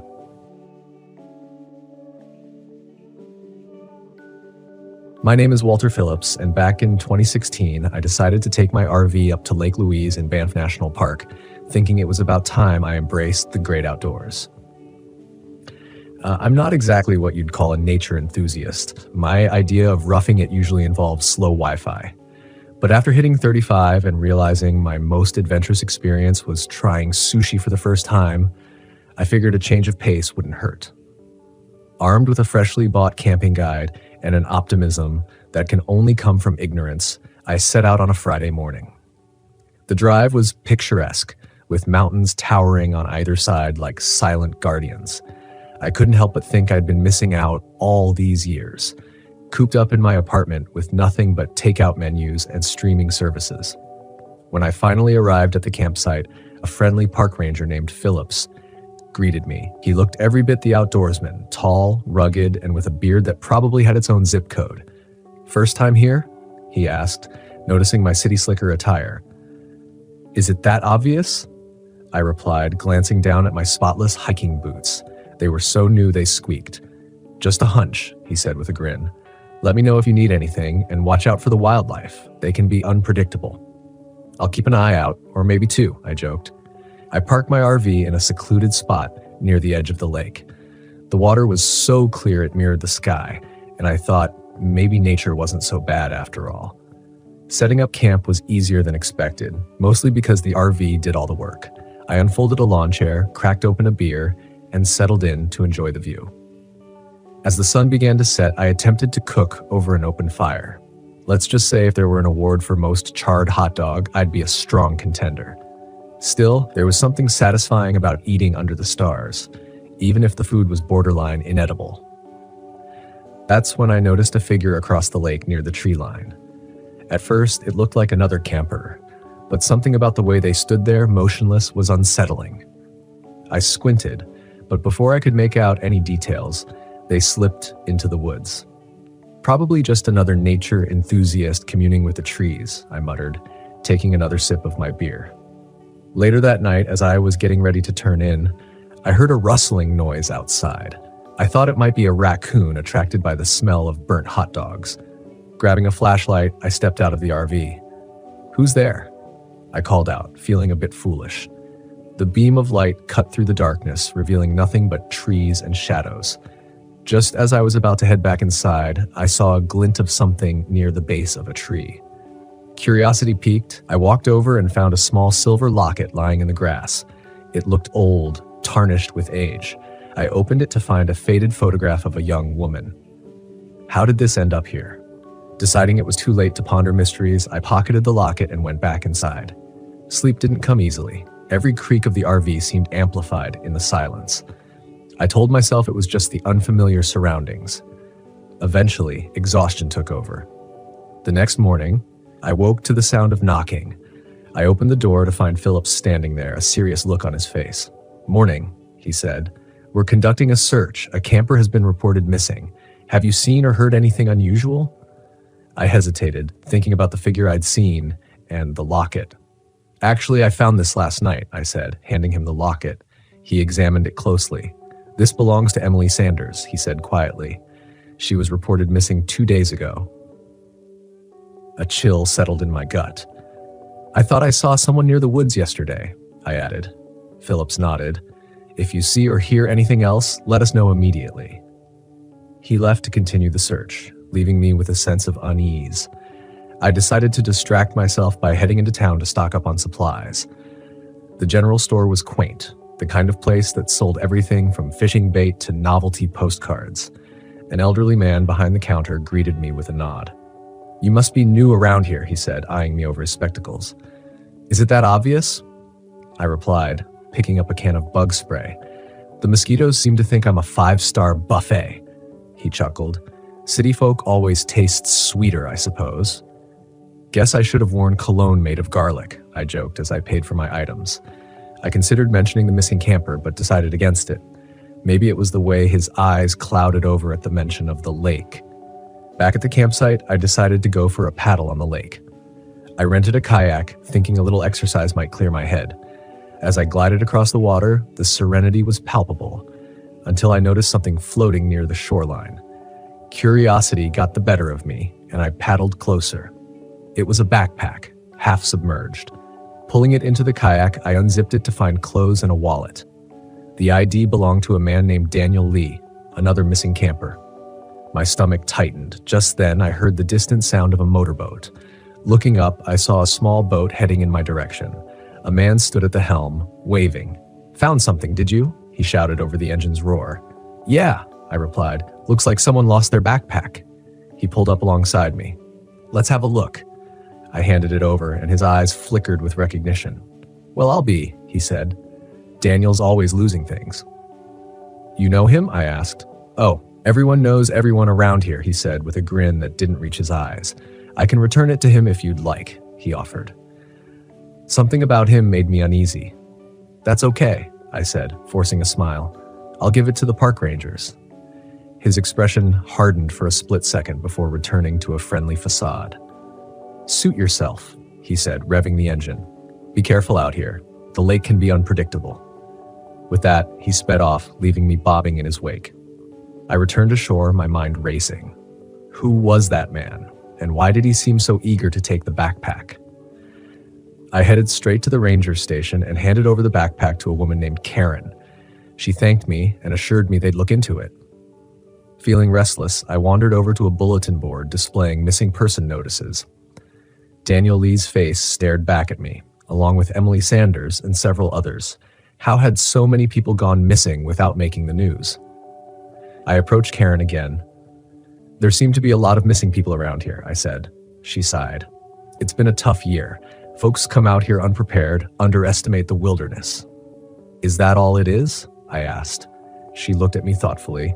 You should enjoy your vacation. Leave the worrying to us. Unsatisfied, I left the station. That evening, I visited the local bar, the Moose's Head, hoping to glean some information.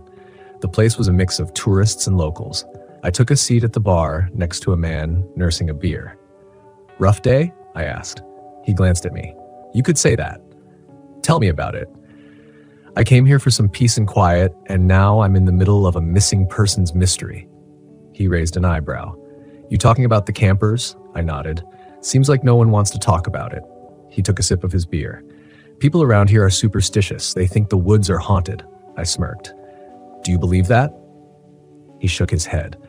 No, but I do believe there's something out there. Like what? He leaned in. There's talk of a man who lives deep in the forest. Some say he's a former military type who went off the grid. You mean Victor? I asked, recalling the name. The man stiffened. You've met him? Briefly. He gave me the creeps. Stay away from him, he warned. He's dangerous. Before I could ask more, he got up and left. Back at the campsite, I couldn't shake the feeling of being watched. I double-checked the locks on the RV and kept a flashlight within reach. Sleep was fitful, filled with fragmented dreams. At one point, I thought I heard footsteps outside, but when I looked, there was nothing. The next morning, I'd had enough.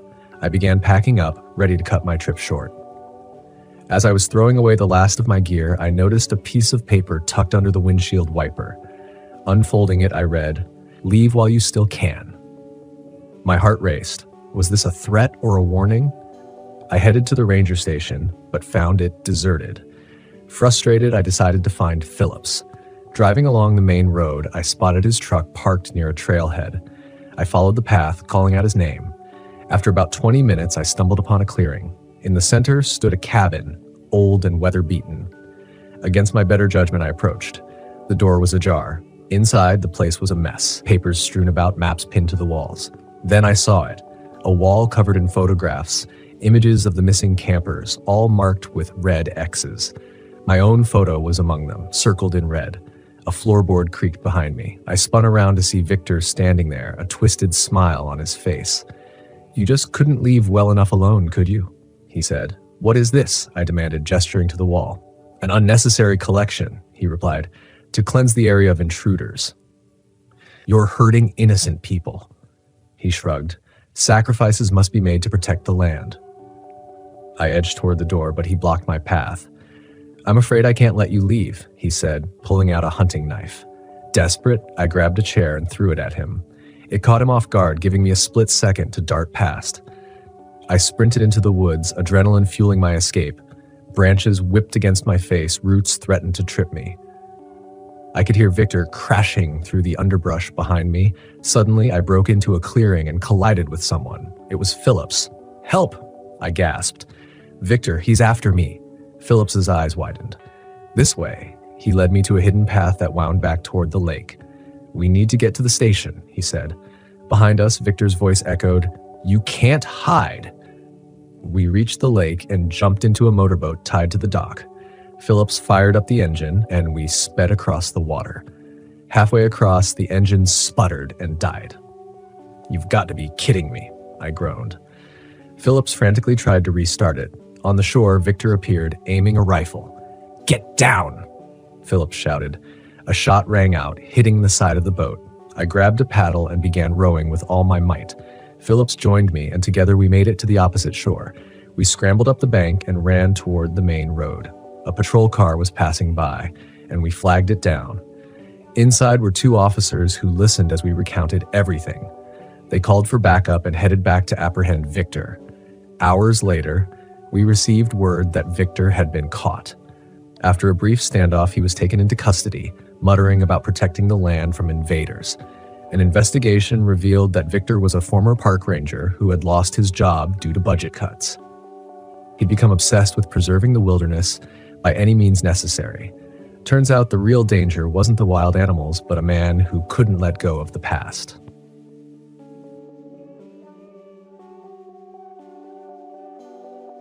After the nightmare of the past year, I thought an RV camping trip would be my escape. A chance to breathe, clear my mind, anything to get away from the wreckage of my recent divorce. So, when my buddy Maurice suggested a weekend in Carson National Forest, I jumped at the chance. We'd always shared a bond, and after the chaos of my personal life, I needed that stability. We arrived in the late afternoon, the sun sinking low, casting eerie elongated shadows through the towering pines, their branches twisted like skeletal fingers, reaching out to scratch at the sky. Maurice, ever the joker, grumbled about the lack of cell service, but I waved him off. "We're here to disconnect, not scroll through phones," I said. But even as the words left my lips, a chill crawled up my spine. Something about the forest, the silence, it felt wrong. Maurice was a big guy, built like a linebacker, but with a heart as big as his frame. He'd been my rock since high school, especially through the mess of my divorce. He was the kind of friend who'd drag you out of a dark hole if you needed it. And I needed it. We parked the RV in a secluded clearing surrounded by thick woods. The air was sharp with the scent of pine, cold enough to bite at the skin. The moment we set up camp, the serenity of the forest was already starting to feel like a lie. By evening, we sat around the campfire sharing beers, the flame crackling and dancing in the cold air. Maurice was in the middle of a story about some prank he pulled in college when we heard it. A scream, high-pitched, raw, and drawn out in a way that cut through the night. It wasn't the kind of scream that sent a shiver up your spine. It was the kind that ripped your soul open, the sound of someone in agony. We froze. "Did you hear that?" Maurice whispered, his usual bravado gone. I nodded, every muscle tense. I stood up, my pulse hammering in my ears. "Yeah, it came from over there." I pointed to the darkening woods where the trees seemed to lean toward us, their shadows thickening like a curtain closing in. Maurice grabbed the flashlight from the RV. "Let's check it out. Maybe someone's in trouble." There was an urgency in his voice, but also something else, something I couldn't place. I didn't want to admit it, but my gut was screaming for us to leave. We ventured into the forest, left the beam of light cutting through the suffocating blackness. The woods seemed alive, watching us. Each rustle of the leaves, each snap of a twig underfoot felt deliberate. My breath came in shallow bursts, a thick fog forming in the cold air. Every step deeper into the woods felt like we were stepping into a nightmare. Minutes passed, or was it hours, before the light caught something. Something that made my blood run cold. A woman. She was sprawled unnaturally on the ground, her body twisted in a grotesque mockery of life. Her face was frozen in a rictus of terror, eyes wide, lips parted in a silent scream, and her throat slashed wide open. Blood pooled around her, dark and sticky, sinking into the earth like it was being absorbed, as if the forest itself was drinking her lifeblood. I could barely breathe. My legs went weak and bile surged in my throat. I'd never seen a corpse before, certainly not one in such a brutal state. The air around me grew heavy, thick with the stench of death and rot. "We need to call the cops," I managed, my voice trembling. Maurice's eyes were wide with shock, but he nodded. "No service, remember?" He grimaced, looking up at the sky as if pleading for a signal. "We have to go back to the RV." As I turned to leave, I saw it. Movement in the trees. A shadow darting quickly between the trunks, too fast, too deliberate. "Did you see that?" I whispered, barely able to breathe. Maurice shined the flashlight where I'd pointed, but there was nothing, just the forest, dark and silent, swallowing the light whole. "Let's get out of here," Maurice said, his voice strained with urgency. We ran. The forest seemed to press in on us from all sides, the trees closing like a trap. The RV was still a distant hope, but we pushed on, adrenaline burning in my veins. Inside, Maurice slammed the door shut and started the engine. The RV roared to life, and we sped down the dirt road, desperate for any sign of civilization. It felt like an eternity before we finally got a signal, about 10 miles from the clearing. Maurice dialed the police, his hands shaking as he explained what we'd found. "We're on our way," they said. "Stay where you are." We locked the doors and waited, nerves stretched thin. Every sound outside was amplified in the silence. Every creak of the RV, every snap of a branch had us on edge. We armed ourselves, Maurice with a hunting knife, me with a tire iron, both of us staring at the door, expecting something to break through. When the patrol car arrived, we were never so relieved. The officers listened to our statement, their faces grim, and we led them back to the clearing. The woman's body was still there, just as we'd left it, undisturbed, untouched. The officers brought in a forensic team, and we were told to stay back, but we couldn't tear our eyes away. Hours passed. Officers found more evidence, footprints leading toward the trees, a torn piece of fabric. Then they found another body. A man, his body savagely mutilated, just like the woman. It was clear now, this was the work of a killer, someone who knew the forest well, someone who had been hunting here for a long time. That night, exhaustion hit hard, but sleep was impossible. The forest, once peaceful, now felt like a malevolent presence, watching, waiting. The next day, more officers arrived with tracking dogs. We stood at a distance, watching as they combed through the area. Around noon, an officer approached us, his face pale. "We found something," he said, his voice low. "A cabin. About a mile east. Looks like it's been used recently. We're gonna check it out. You two should stay here." Maurice and I exchanged a look. We weren't staying behind. "We're coming with you," Maurice said, his voice grim. The officer hesitated, but then nodded. "Stay close. Don't touch anything." The cabin was hidden deep in the woods, nearly invisible unless you knew where to look. It looked more like a shack, its door hanging ajar, the air thick with a foul stench. The officers entered first, guns drawn. Maurice and I followed, my stomach churning with every step. Inside, it was a nightmare. Blood splattered the walls, and makeshift tools and weapons lay scattered on the floor. But the worst was yet to come. The table. The photographs. Candid shots of people, all taken from the forest. Each one oblivious to the death lurking just out of sight. And then the journal. A man named Ethan Krause. His sickening fantasies spilled across the pages, his methods, his satisfaction in the hunt. But the last entry froze my blood. 2 new targets, a man and a woman, recently arrived at the forest. "Those are the people we found," I whispered, my voice barely a breath. Just as we were about to leave, one of the dogs barked furiously. The handler ran off, and moments later we heard shouting. Krause had been found, armed. Dangerous. A standoff. Gunfire erupted in the trees. It didn't take long for Krause to be taken down. His reign of terror was finally over. We gave our statements to the police, and everything felt like a twisted nightmare. The flashes of lights, the officers swarming the area, it was all so surreal. As the sun set, we finally left, the RV a fragile sanctuary as we drove away, our minds reeling with the horrors we'd witnessed. On the way back, we stopped at a diner, hoping for something normal. The waitress, an older woman with kind eyes, looked us over with concern. "You boys look like you've seen a ghost." "Something like that," Maurice replied, forcing a weak smile. We ate in silence, the weight of the last 24 hours hanging heavy. By the time we reached the city, it was late, and I was beyond exhausted. Maurice dropped me off at my apartment, and for the first time in a long time, I felt the comforting weight of the ordinary. But that night, as I lay in bed, I couldn't shake the images, the screams, the mutilated bodies, the journal. I thought of the people we'd found, of how close we came to becoming just another entry in Krause's sick record. The next day, the news broke. The serial killer had been captured. Carson National Forest was no longer his hunting ground. But for me, the real horror had only just begun. The monsters weren't just in our heads. They weren't just confined to dark stories or nightmares. They were real, and they hide in the shadows, waiting for the perfect moment to strike.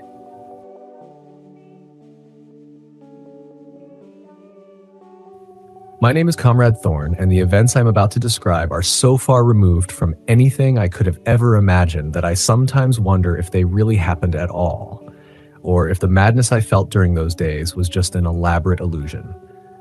It all began in the fall of 2011, a time when my life was as ordinary as it could be. A tech guy, working in Seattle, fixing computers, setting up networks, and maintaining a steady routine. I lived alone in a small apartment, spent my weekends hiking the nearby forest to clear my mind, and kept a few close friends. My life wasn't thrilling, but it was safe. Then came Elliot. Always the restless one, with a charisma that could make anyone follow him anywhere. We'd known each other since college. When he called me one Friday morning, urging me to join him for a weekend at his family's old cabin near Mount Rainier, I didn't hesitate. He promised a couple of days away from the grind, a little fishing, maybe some beers by the fire. The idea sounded harmless enough, a simple escape. The drive was long, 2 hours of empty road, but filled with banter. Elliot's tales from his paramedic days, mixing dark humor with absurdity, made me laugh until my ribs ached. But the farther we went from civilization, the quieter it became. Eventually, we turned off the main road and onto a narrow, winding dirt path. The trees closed in around us, the sky swallowed whole by a canopy of dark leaves. The cabin was old, built by Elliot's grandfather long ago, far from modern luxuries. No electricity, no plumbing, just the sharp scent of wood and earth. It sat on a small hill overlooking a pristine lake. Quiet, solitary, perfect. We unpacked, cracked open a couple of beers, and after a bit of settling in, decided to explore the surrounding woods before nightfall. The first day passed without incident. We hiked, fished, and drank our fill. The woods whispered with the sounds of crickets and distant owls, the fire crackling as we laughed at old stories. The world felt untouched, like we were the last two people alive in some forgotten corner of the earth. But it was the second day that changed everything.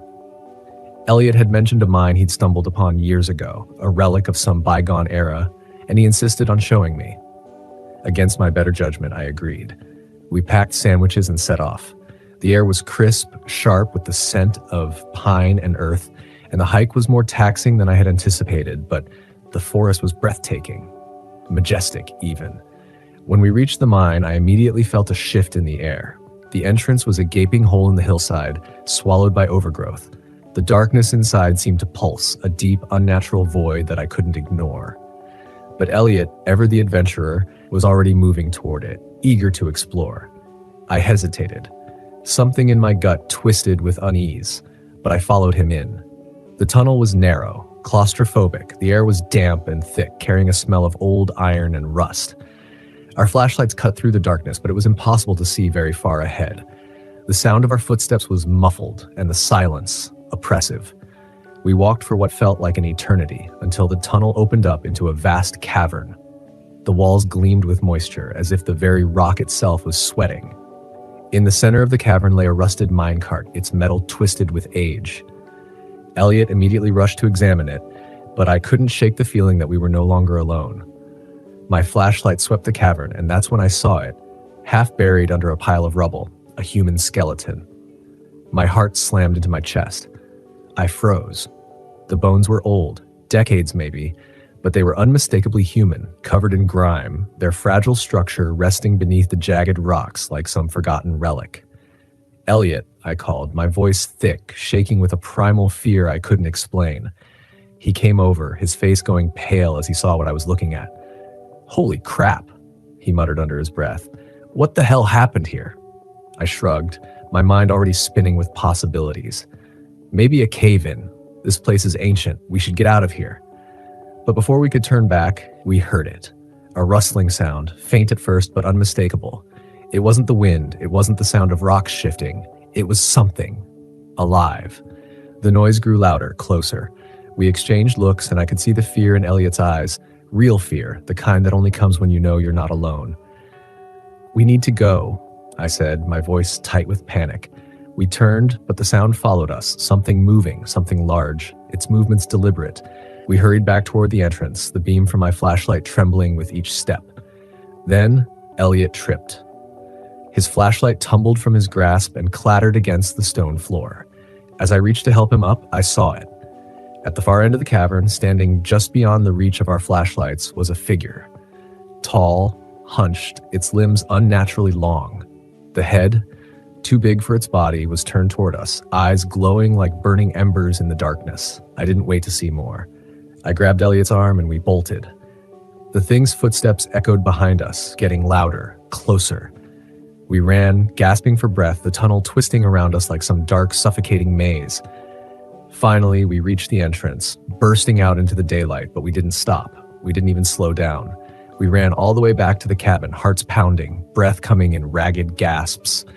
We locked the doors, bolted the windows, and sat in silence, not daring to speak. What the hell was that? Elliot finally whispered, his voice cracked, shaking. I didn't know how to answer him. I didn't even want to think about it. We need to leave, I said, my voice hollow. We grabbed our things in a frantic rush, my hands trembling as I fumbled with my gear. The Jeep never seemed so far away, the forest so suffocating. As we sped down the narrow road, I kept glancing over my shoulder, half expecting to see that thing chasing us. But the road remained empty. The forest, silent. We didn't stop until we were back in Seattle. We went straight to the police, telling them everything. They listened. They were patient, but I could see the skepticism in their eyes. Who would believe such a story? Days later, we got a call. The police had sent a team to the mine, but there was no trace of the skeleton, no sign of the creature we had described. The cavern was empty, the tunnel undisturbed. It was as if we had imagined the whole thing. But we hadn't. Elliot and I tried to go on with our lives, but neither of us was the same. Nightmares plagued us, keeping us awake in the dark hours of the night. The fear never fully faded, and eventually we drifted apart. Elliot moved to another city, and I buried myself in work, trying to forget. But I couldn't. Years later, I still think about that day. I wonder what we stumbled upon, what we saw or didn't see. Sometimes, when I'm alone in my apartment, I hear noises, soft, distant, like the echo of footsteps in the dark, a rustling, just out of reach. And I wonder if that thing is still out there, waiting, watching. Some things are better left unexplored. Some places are better left forgotten, but the forest never forgets.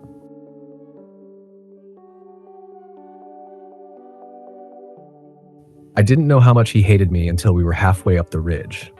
Sam sat in the passenger seat of the RV, arms crossed, his jaw clenched, glaring out the windshield like it had personally insulted him. The winding dirt road was a nightmare. The RV lurched and groaned as it crawled over rocks and deep ruts. The air inside felt suffocating, thick with tension. "Mom, this is stupid," Sam muttered, his voice low but sharp, like a blade slicing through the silence. I gripped the wheel tighter, the skin of my palms stretched thin. "We talked about this, Sam. We need some time away. Away from everything. Your school, my work, just us. A fresh start." Sam scoffed, a bitter laugh escaping his lips. "Yeah, because ditching everything and driving into the middle of nowhere is really gonna fix everything." I didn't answer. I couldn't. Sam had been like this ever since his dad left, angry, sarcastic, distant. I thought this trip might give us a chance to reconnect, to heal. But already, it felt like I was failing. By mid-afternoon, we reached the campsite, an isolated clearing at the base of Black Hollow Ridge. The ridge loomed above us like a menacing shadow, its jagged face covered in gnarled trees, creeping moss, and an ominous stillness that seemed to press down on the air. It was eerily beautiful, but something about it made my skin crawl. The forest felt wrong, heavy, like it was watching us. "Cool spot," Sam said flatly, his sarcasm hanging in the air like a poison.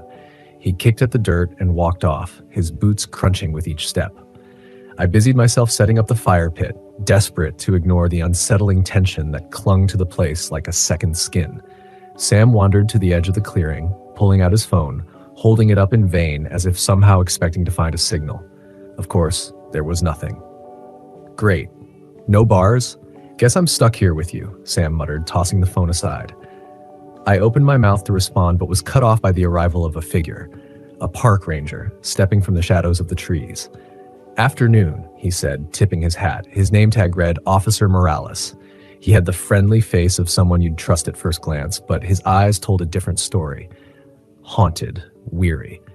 "Afternoon," I replied, trying to sound cheerful. "Just getting settled in." Morales glanced at Sam, then at the ridge, his expression hardening. "You're not planning to go too far up there, are you?" I frowned. "We were thinking of hiking some of the trails tomorrow. Stay low." Morales hesitated, his eyes narrowing as he looked back toward the ridge. The ridge has a reputation, he said quietly. Sam perked up, curiosity replacing his usual sarcasm. Reputation? What kind of reputation? Morales glanced at him, then back at me. He seemed to weigh his words carefully before speaking. Old stories. Miners who died in the shafts back in the 1800s. Some say their spirits never left.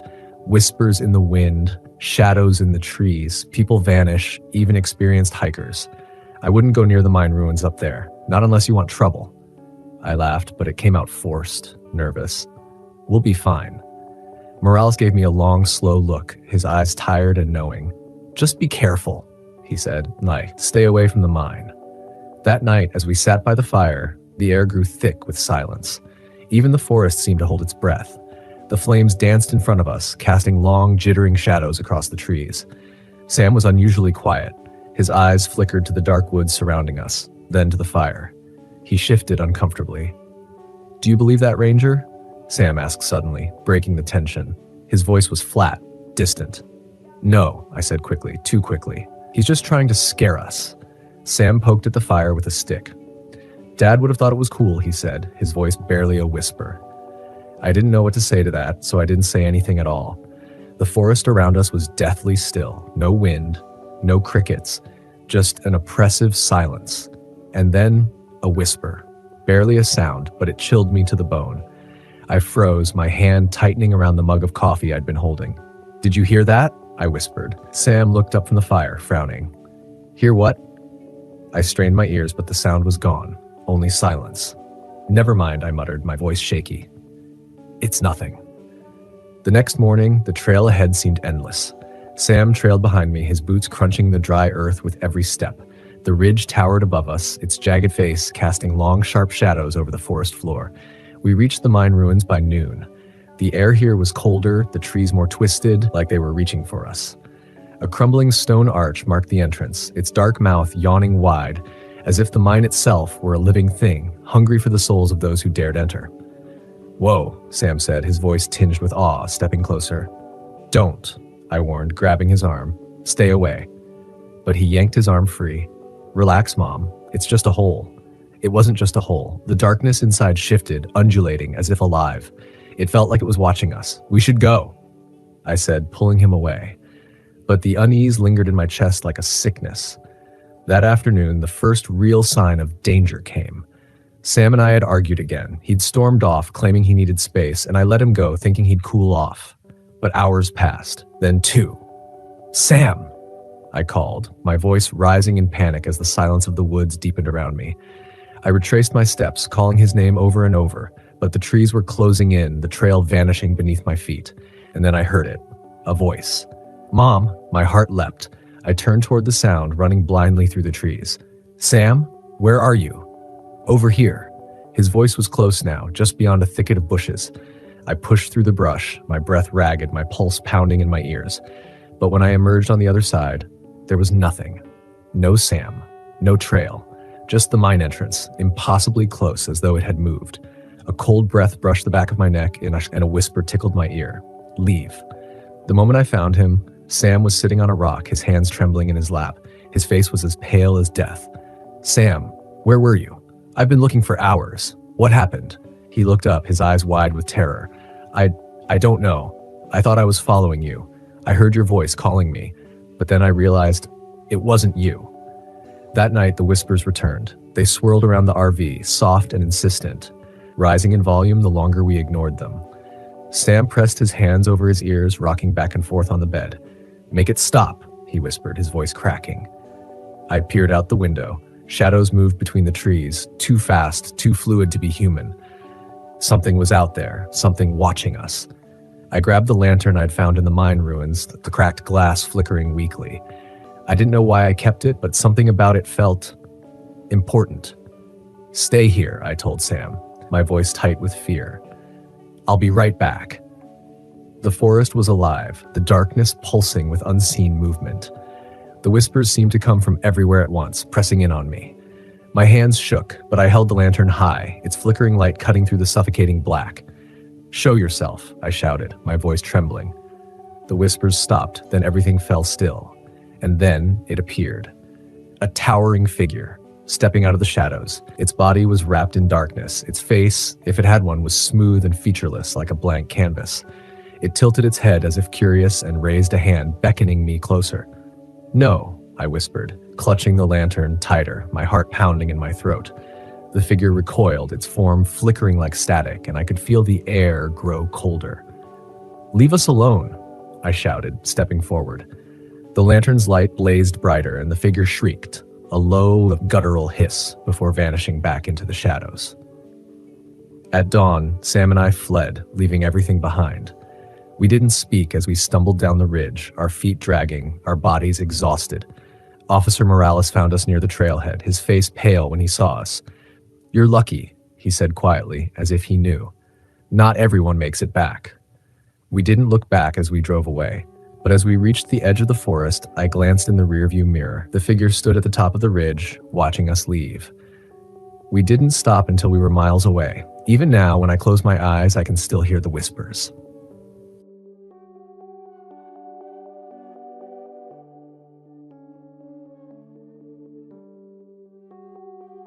It was the summer of 1982 when I finally embarked on the RV road trip I dreamed of for years. My name's Roger. After months of meticulous planning, stocking up supplies, and preparing my trusty old RV, I was more than ready to escape the mundane and immerse myself in the open road. The first leg of the journey took me to Redwood National and State Parks in Northern California, an awe-inspiring landscape that had always captivated me. I'd always been enchanted by those towering giants, and the parks didn't disappoint. I camped in a secluded spot surrounded by the massive redwoods, with a quiet creek murmuring nearby. It was paradise.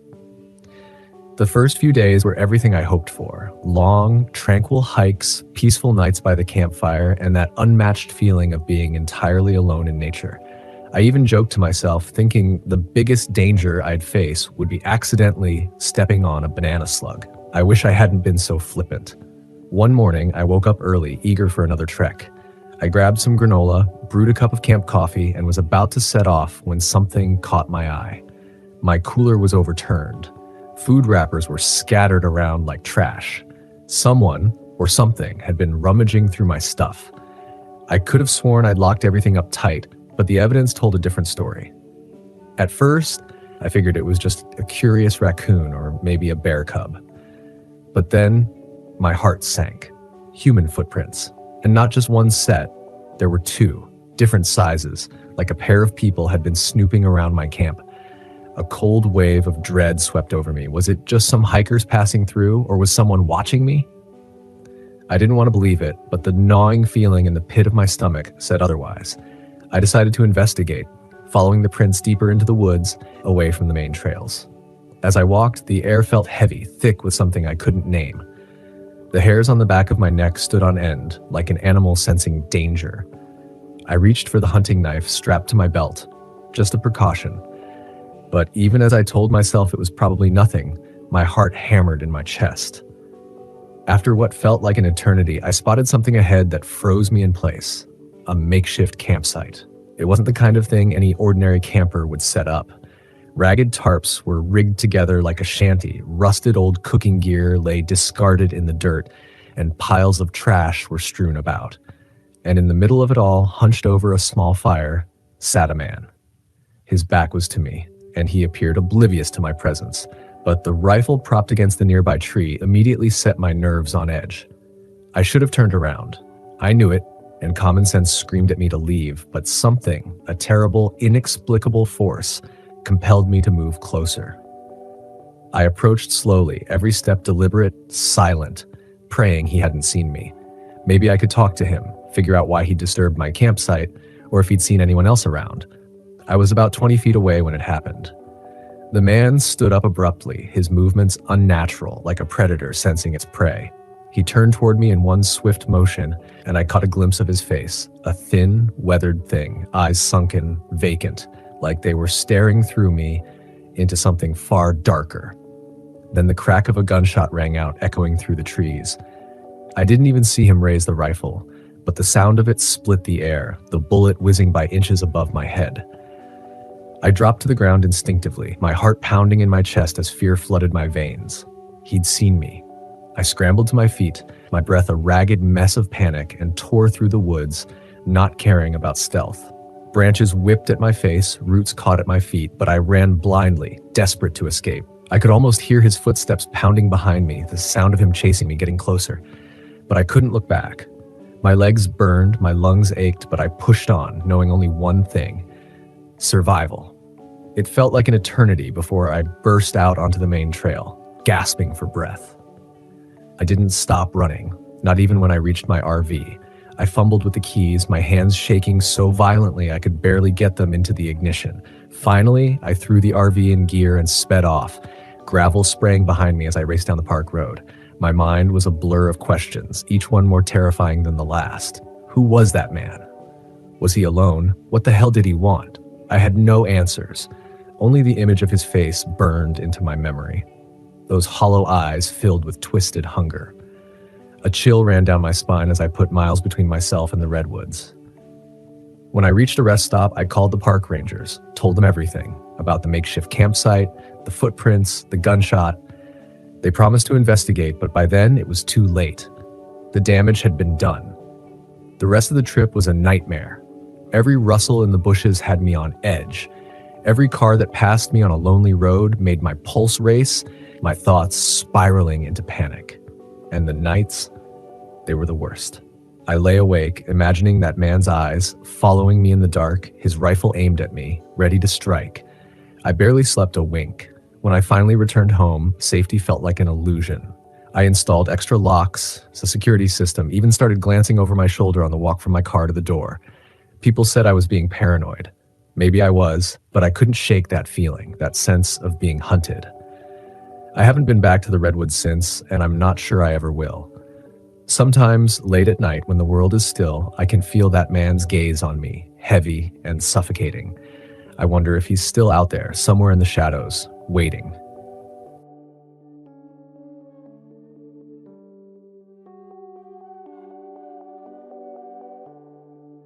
My name is Mia Sanchez, and I'm 30 years old.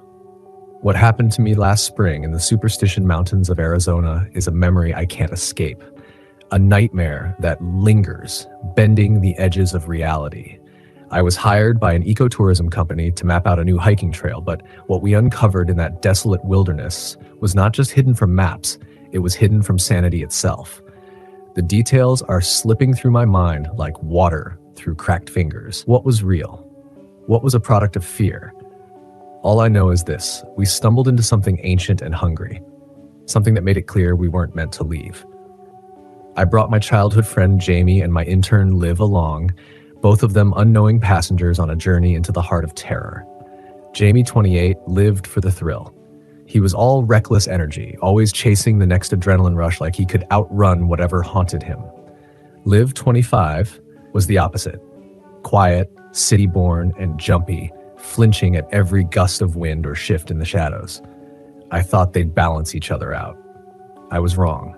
The drive to the Superstitions was long, the roads winding through sun-scorched desert that stretched on endlessly, giving me the creeping sensation that we were driving into a place where time didn't exist. When we reached the trailhead, we parked the Jeep, geared up, and set off into the canyon. I'd been here before, but something felt different this time, darker. The air was thick, almost suffocating, and the wind whispered through the jagged rock formations like it was trying to tell us something. That first night, we set up camp by a dry creek bed. Jamie realized he'd left one of the GPS devices back in the car. Liv gave him a sharp glare. "Really?" she muttered. "Are you kidding me?" "Relax," Jamie grinned, unbothered. "We've got another GPS, and we've got maps. We're fine." I wasn't convinced. The Superstitions were notorious for swallowing people whole, people who got lost and never came back. But Jamie's confidence was infectious, and Liv seemed eager to prove herself. So I let it slide. That night, as we sat around the fire, I thought I heard something, someone, calling my name. I froze. Liv's eyes were wide with terror as she whispered, "Did you hear that?" Her voice barely reached above a breath. "Hear what?" Jamie said, scanning the dark. "It sounded like someone was calling me," Liv said. Jamie laughed, but it wasn't his usual carefree chuckle. "It's just the wind, Liv. Chill out." But I heard it too, a faint, distant whisper that sounded far too real. It was a voice, calling my name. I tried to ignore it, telling myself it was nothing, but Liv kept glancing nervously over her shoulder, her skin pale under the flickering firelight. The next day, we packed up and ventured deeper into the canyon, trying to stick to the trail. But by midday, the desert had swallowed any signs of it. The landmarks didn't line up with the map. The storm came fast, dark clouds roiling up from the horizon, heavy with the promise of disaster. Within minutes, the dry creek beds became torrents, and we scrambled to set up camp, drenched in the first torrential drops. When the storm finally passed, we discovered that some of our gear had been swept away, including one of the maps. Liv was visibly shaken, her hands trembling as she tried to salvage what remained of her pack. "Great," Jamie muttered, his voice dripping with sarcasm. "Now we're down a GPS and a map. Perfect." I tried to stay calm, but the unfamiliar landscape surrounding us felt like an inescapable maze. A knot of dread tightened in my chest. That evening, as I explored the area near our camp, I found something strange. A rusted pickaxe buried beneath a pile of rocks. The handle was covered in symbols I didn't recognize, strange etchings, jagged and twisted. I showed it to Jamie, who immediately started cracking jokes about curses and treasure. But Liv wasn't laughing. Her face was pale, her voice edged with fear. "We shouldn't be messing with this," she said. "It's just an old tool," I tried to reassure her, though a part of me was unsettled. Something about it felt wrong, but Jamie insisted on keeping it. With a grin, he tucked it into his pack. That night, the whispers came again. Louder. All around us. They moved through the trees between the rocks like they were alive, watching us. I lay awake in my tent, straining to make out the words, but they were just out of reach. And when I finally drifted off to sleep, I dreamed of figures. Tall, shadowy, standing on the ridge. Their faces were featureless, their limbs impossibly long, twitching unnaturally in the moonlight. When we woke, the nightmare had bled into reality. We found strange footprints surrounding our camp. At first they looked human, but something was wrong. The toes were too long, the prints were too deep. Jamie brushed it off, laughing it away as a trick of the rain. But Liv, she was pale as death, her mouth a tight line of fear. We pressed on, hoping to get back to the main trail, but the canyon seemed to shift. The landmarks didn't match the map. The GPS failed to get a signal. At the top of a ridge, Liv gasped, her hand shooting out. "There's someone watching us," she whispered. I looked. There, on a distant ridge, stood a shadowy figure, too far away to make out any details. It didn't move, didn't acknowledge us. It just stood there, watching. Jamie waved and yelled, but it didn't respond. After a few agonizing minutes, it simply turned and disappeared into the darkness. When we made camp that night, the air was thick with tension. Liv barely spoke. Even Jamie, usually the life of the group, was unnervingly quiet. As we sat around the fire, the whispers returned. Louder, insistent, weaving through the trees like a chorus of voices, their cadence growing darker. Then, the fire went out. The night swallowed us whole. I fumbled for my flashlight. When the beam flickered on, it landed on something that froze the blood in my veins. A figure, gaunt, skeletal, stood just outside the ring of light. Its movements were jerky, like a puppet controlled by an unsteady hand. Jamie grabbed the flare gun and fired, but the figure didn't flinch. It didn't even acknowledge the flare. It tilted its head, studying us with eyes that I couldn't see. Then, without a sound, it vanished into the darkness. We decided to leave at first light, but the creature wasn't done with us. As we packed up, it began to mimic our voices, calling to us from different directions in perfect imitation. Jamie thought he heard me calling for help and nearly ran into the trees. I had to grab him to stop him. And then it attacked. We were halfway up the ridge when a boulder came tumbling down, knocking Jamie off his feet. He screamed in agony as his leg twisted in a sickening direction. Liv and I managed to drag him to a small clearing, but the creature was still out there, its shadow flitting between the trees, always just out of reach. Liv, who had done some research on Navajo legends before the trip, remembered something. "It's a skinwalker," she said, her voice trembling. "Shapeshifters. They feed on fear and chaos. We can't look it in the eye," she added, her face pale, "and we can't say its name." We used a makeshift stretcher to carry Jamie, moving as fast as we could, but the creature followed us. Always close, always just out of sight. At one point it called out Jamie's voice, begging us to stop, to rest. When we ignored it, the whispers turned to screams, guttural and primal, piercing my eardrums. By the time we reached the trailhead, the creature finally seemed to lose interest. It disappeared into the trees, leaving only silence in its wake. But as we loaded Jamie into the Jeep, I looked back at the rear window. There, pressed into the glass, were handprints, too large, elongated. They were not human. Jamie survived, but he's not the same. Liv quit the internship and refuses to talk about what happened. As for me, I can't stop thinking about the etchings on that cursed pickaxe, the whispers that still haunt me, calling my name in the dead of night. And sometimes just before sleep, I swear I hear them again, faint, far away, but unmistakable, calling my name.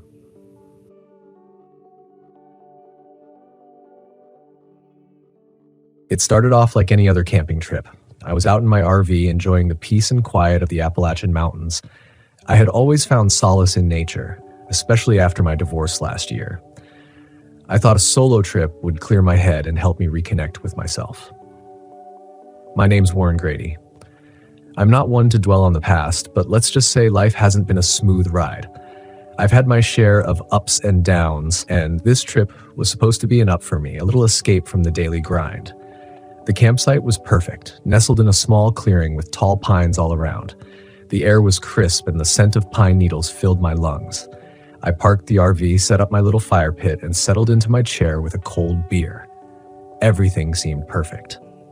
As dusk fell, I noticed a faint trail leading deeper into the woods. Being a curious guy, I decided to follow it, hoping to find a good spot for fishing in the morning. The trail was narrow and overgrown, clearly not used much. I walked for about 20 minutes, the sounds of nature my only companion, until I stumbled upon an old dilapidated cabin. It looked like it had been abandoned for decades. The windows were broken, the wood rotting, and the door hung off its hinges. Something about the place gave me the creeps, but I brushed it off. It was just an old cabin, right? I made a mental note to avoid it and headed back to my campsite. The fire was still burning when I returned, casting flickering shadows around the clearing. I cooked a simple meal, had a couple more beers, and decided to call it a night. I woke up in the middle of the night to the sound of footsteps. At first, I thought it was an animal, but then I heard whispers. Faint, almost inaudible, but definitely human. My heart raced as I reached for the flashlight and my hunting knife. I was alone in the middle of nowhere, and the last thing I expected was company. I peeked out of the RV window but saw nothing. The whispers had stopped, replaced by the rustling of leaves in the wind. I told myself it was just my imagination and went back to bed, though it took a while to fall asleep. The next morning, I woke up with a sense of unease. The memory of the whispers lingered in my mind, but the bright sunlight made it seem almost silly. I decided to shake it off and enjoy my day. After a quick breakfast, I grabbed my fishing gear and headed back to the trail. The cabin looked even more eerie in the daylight. I walked past it, feeling its presence like a weight on my shoulders. The trail eventually led to a beautiful, secluded stream. I set up my gear and spent the next few hours in peaceful solitude, catching a few fish and enjoying the quiet. On my way back to the campsite, I noticed something strange. The door of the cabin, which had been hanging off its hinges the previous day, was now closed. I froze, staring at it, my heart pounding in my chest. Someone had been there. I approached the cabin cautiously, my knife in hand. I knocked on the door, half expecting it to fall off its hinges, but it stayed put. There was no answer. I pushed the door open slowly and peered inside. The interior was dark and musty, with broken furniture strewn about. There was no sign of anyone. As I turned to leave, I noticed something glinting on the floor. It was a small metal locket. I picked it up and examined it. Inside was a faded photo of a woman and a little girl. I slipped it into my pocket, intending to take it to the local authorities when I got back to town. That night, I couldn't shake the feeling that I was being watched. I kept the fire burning high and stayed close to the RV. Every rustle of leaves, every snap of a twig set me on edge. Around midnight, I heard the whispers again, louder this time. I grabbed my flashlight and knife, determined to find the source. I followed the sound into the woods, my flashlight beam cutting through the darkness. The whispers led me back to the cabin. This time, the door was wide open. I stepped inside, the floorboards creaking under my weight. The whispers grew louder, more insistent, leading me to a trapdoor in the corner of the room. I hesitated for a moment, then lifted the trapdoor. A narrow staircase led down into the darkness. I descended slowly, the air growing colder with each step. At the bottom, I found a small dirt-floored cellar. In the center of the room was a large wooden crate. The whispers stopped as I approached the crate. I pried it open with my knife, revealing a gruesome sight. Inside were the skeletal remains of several people, their bones twisted and broken. My stomach churned as I backed away, the flashlight trembling in my hand. Suddenly, I heard footsteps behind me. I spun around, knife ready, and came face to face with a man. He was tall and gaunt, with wild hair and eyes that gleamed with madness.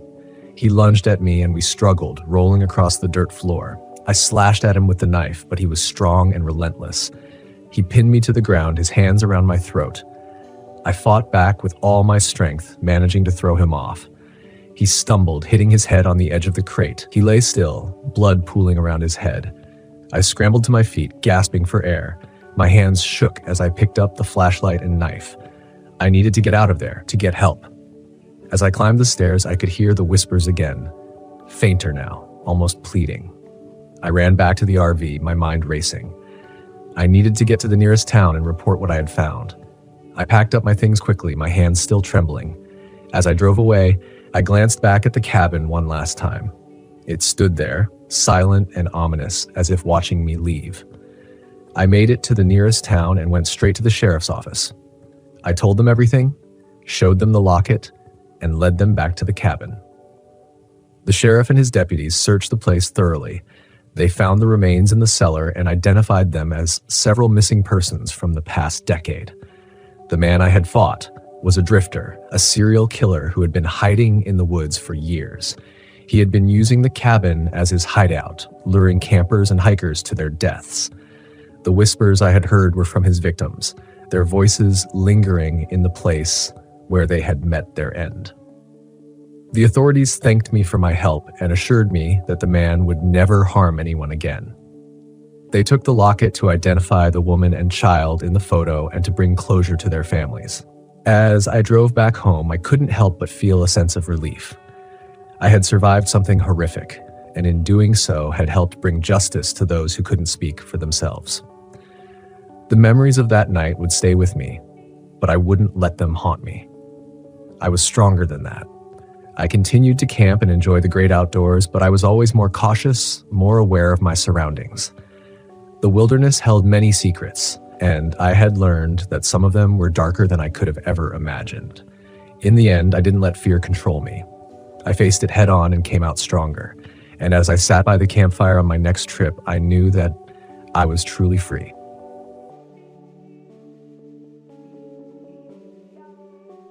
The sun was setting as I pulled my RV into a secluded spot at Lake Shasta, a hidden gem in Northern California. The place had a rustic charm, a perfect retreat after a grueling year. I parked near the water's edge, the lake's calm surface reflecting the fiery hues of the sky. It felt like a good escape from the stress of the city and my chaotic life. I've always enjoyed the solitude of nature. It gives me space to think and clear my head. My name's Nolan Dorsey, by the way. Life hasn't been particularly kind lately. Too much pressure at work, a recent breakup, and a pile of bills I couldn't seem to reduce. So when I got the chance to borrow my buddy's RV and head out here, I didn't hesitate. The first few hours were blissful. I set up a small fire pit, roasted some marshmallows, and enjoyed the serene atmosphere. A gentle breeze rustled the leaves, and the distant hoot of an owl added to the peaceful vibe. It was getting dark, so I decided to retire inside the RV, intending to wake up early for some fishing. As I was about to close the door, I noticed a flicker of movement near the tree line. A figure stood there, motionless. It was too dark to make out any details, but it was unmistakably a person. My heart skipped a beat. Who else would be out here? Hello? I called out, trying to keep my voice steady. No response. The figure remained still, and a sense of unease crept over me. I slammed the door shut, locked it, and peered through the window. The figure had disappeared. I tried to shake off the feeling of dread. Maybe it was just another camper or my mind playing tricks on me. I settled into the RV, trying to convince myself there was nothing to worry about. I watched some TV, had a beer, and eventually fell asleep. I woke up to a loud thud against the RV. It was pitch black outside, and the clock on the wall showed 2:13 a.m.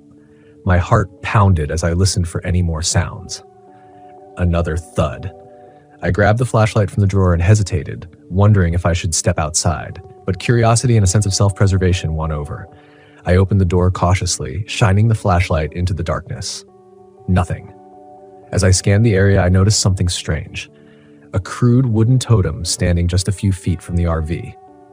It wasn't there before. My throat went dry. I approached the totem slowly, noticing the intricate carvings of faces twisted in anguish. Goosebumps prickled my skin. Who could have placed it there, and why? Suddenly, a rustling noise behind me made me spin around.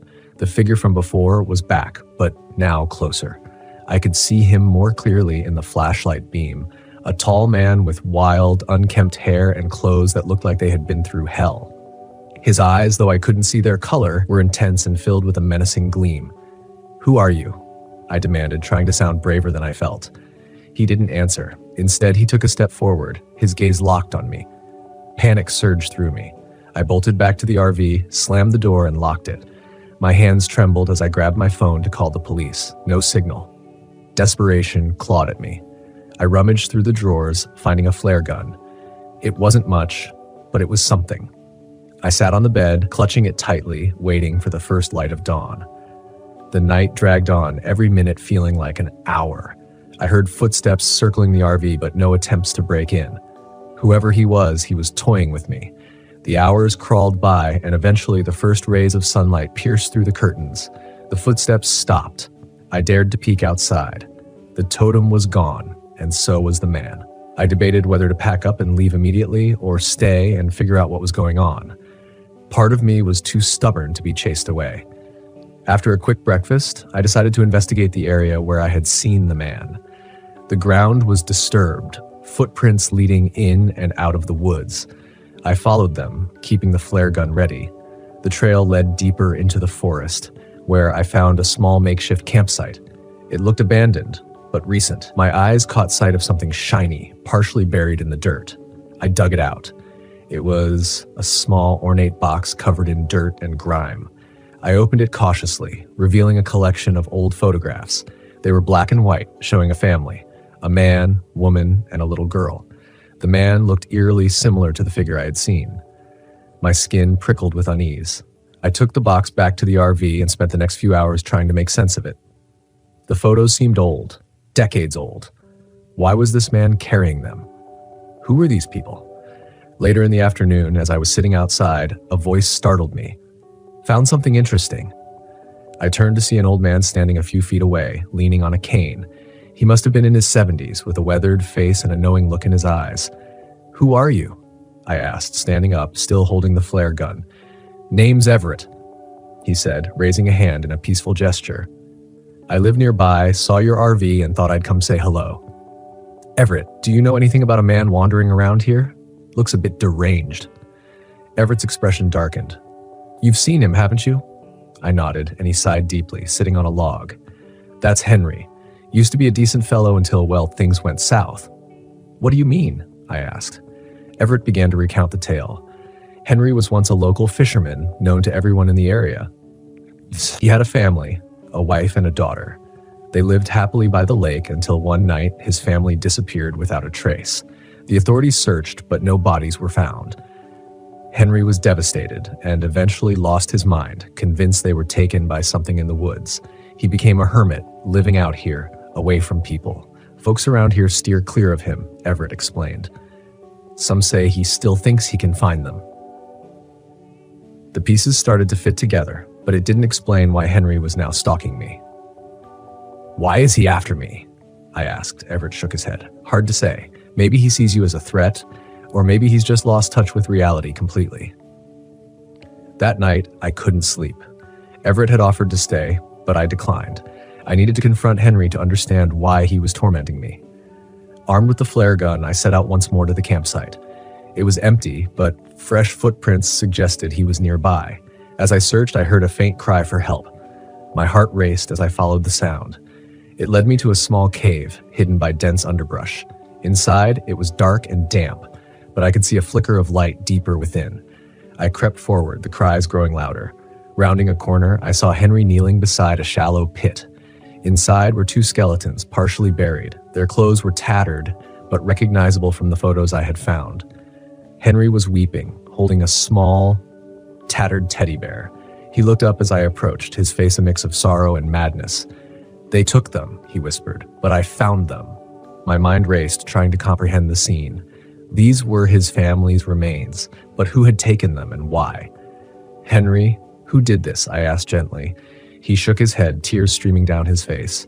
"The people in the woods, they took them. They wanted to keep them here." Suddenly, a noise from behind made me turn.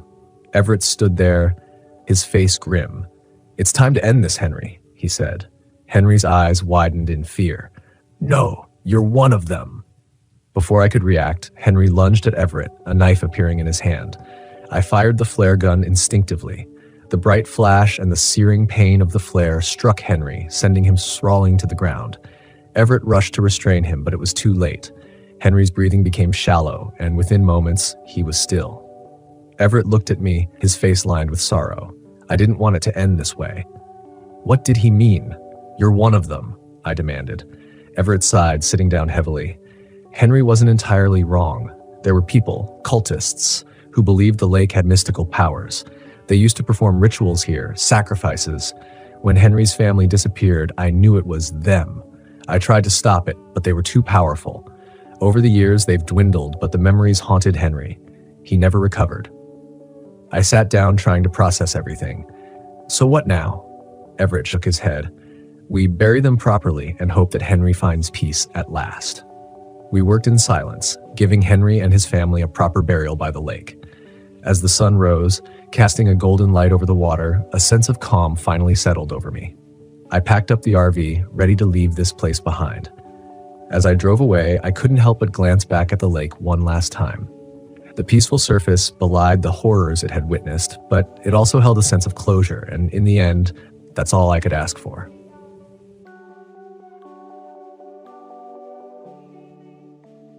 My journey started in the Sierra Nevada mountains, where I decided to take a break from my usual city life and venture into the wilderness for some much-needed solitude and introspection. My name is Aidan Lawrence, a name that might not ring a bell to most, but I've had my fair share of life's ups and downs. I've always been an avid camper, finding peace in the raw embrace of nature away from the cacophony of urban life. The day began with the soft glow of dawn seeping through the trees, casting long shadows on the forest floor. The air was crisp, filled with the scent of pine and damp earth. I packed up my RV, checking my supplies meticulously: food, water, a first aid kit, and a sturdy hunting knife, just in case. The plan was simple: a short hike to a nearby lake, some fishing, and then back to the RV before dusk. The hike was uneventful at first. I followed a narrow trail, the path winding through dense woods, occasionally crossing small streams that sang of life hidden in the underbrush. Birds chirped overhead, and the forest felt like it was breathing alongside me. It was the perfect escape, or so I thought. I reached the lake by mid-morning. Its surface was a mirror, reflecting the blue sky and the towering pines surrounding it. Setting up my fishing gear, I cast the line and settled into a quiet rhythm, my thoughts wandering. Time slipped by unnoticed until the sun hung low in the sky, casting an orange hue over the landscape. It was time to head back. The return hike felt different.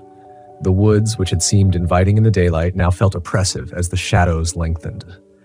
The sounds of the forest changed too, growing quieter, more sinister. I quickened my pace, a sense of unease creeping in. I couldn't shake the feeling of being watched. About halfway back, I noticed something strange: a rusted old truck hidden behind a thicket, well off the beaten path. Curiosity got the better of me, and I approached it cautiously. The vehicle looked like it had been abandoned for years, its tires flat and windows shattered, but something about it felt off, like it was deliberately placed there to be found. As I circled the truck, I saw the dried splatters of what could only be blood on the seats and a rusty shovel lying in the bed. Panic nodded at me, but I forced myself to stay calm.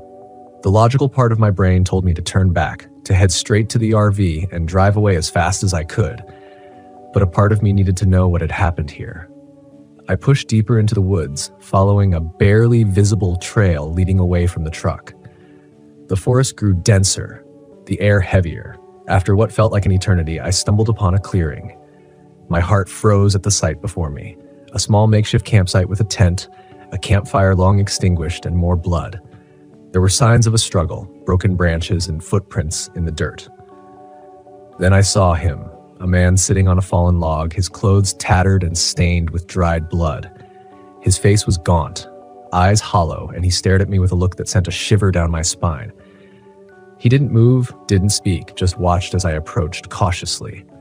"Hey, are you all right?" I called out, my voice trembling despite my efforts to stay calm. He didn't respond. I took a step closer, and that's when I noticed the knife in his hand, the blade glinting in the fading light. "Stay back," he finally spoke, his voice barely a whisper but laced with an unmistakable threat. "This is my place. You don't belong here." "I'm just passing through," I said, trying to sound as non-threatening as possible. "I didn't mean to intrude. I'll leave now." "Too late for that," he muttered, rising to his feet. He was tall, much taller than I'd initially thought, and the way he moved with a predator's grace sent my instincts into overdrive. Without another word, he lunged at me, the knife flashing through the air. I barely managed to dodge the blade, raising my arm. Pain shot through me, but adrenaline kicked in, dulling the sensation. I stumbled backward, trying to put distance between us, but he was relentless. In the struggle, I tripped over a root, falling hard to the ground. He was on me in an instant, and I knew I had to fight back, or this would be the end. With all my strength, I kicked at his legs, throwing him off balance. As he fell, I grabbed a nearby rock and struck him on the head. He collapsed, unconscious, or worse. I didn't wait to find out. Blood dripped from my arm, but I forced myself to stand and run. My mind was a blur, instincts taking over as I navigated the darkening forest. I didn't stop until I reached the RV, slamming the door behind me and locking it. I grabbed the first aid kit, bandaging my wound with shaking hands. The realization of what had just happened crashed over me. I needed to get out of here fast. I started the RV, my hands still trembling, and drove away, the forest fading in the rearview mirror. My thoughts raced. Who was that man? What had he done? The questions nodded at me, but I knew one thing for certain. I had to report this to the authorities. But even as I made my way to the nearest town, a part of me feared what I might uncover. I reached the town after nightfall, heading straight to the police station. The officers listened to my story with a mix of skepticism and concern, especially when they saw the wound on my arm. They dispatched a team to investigate the area while I was taken to the local clinic for treatment. The next few hours were a blur of questions and answers, but one detail stood out. The man I had encountered was wanted for multiple murders, a serial killer who had been eluding the authorities for years. They found his hideout, confirming my story. He was dead. The blow to his head had been fatal. As I sat in the clinic, my arm bandaged and my mind reeling, I couldn't help but think about how close I had come to becoming another one of his victims. The forest, which had once been my sanctuary, now felt like a place of nightmares. But I knew one thing for sure. I had survived, and I wasn't going to let this experience haunt me. Life would go on, and I'd find peace again. But the memory of that day would always linger, a reminder of how fragile our sense of safety can be. Looking back, I realized the world is filled with shadows, and sometimes those shadows hide real monsters. But I had faced one and lived to tell the tale, stronger and more aware of the darkness that can lurk just out of sight.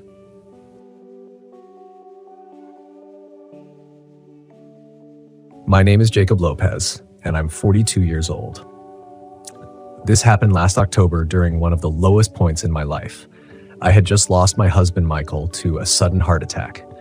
Writing was my only solace, so I decided to take my RV and set out on the road, researching stories of folklore and urban legends for my next book.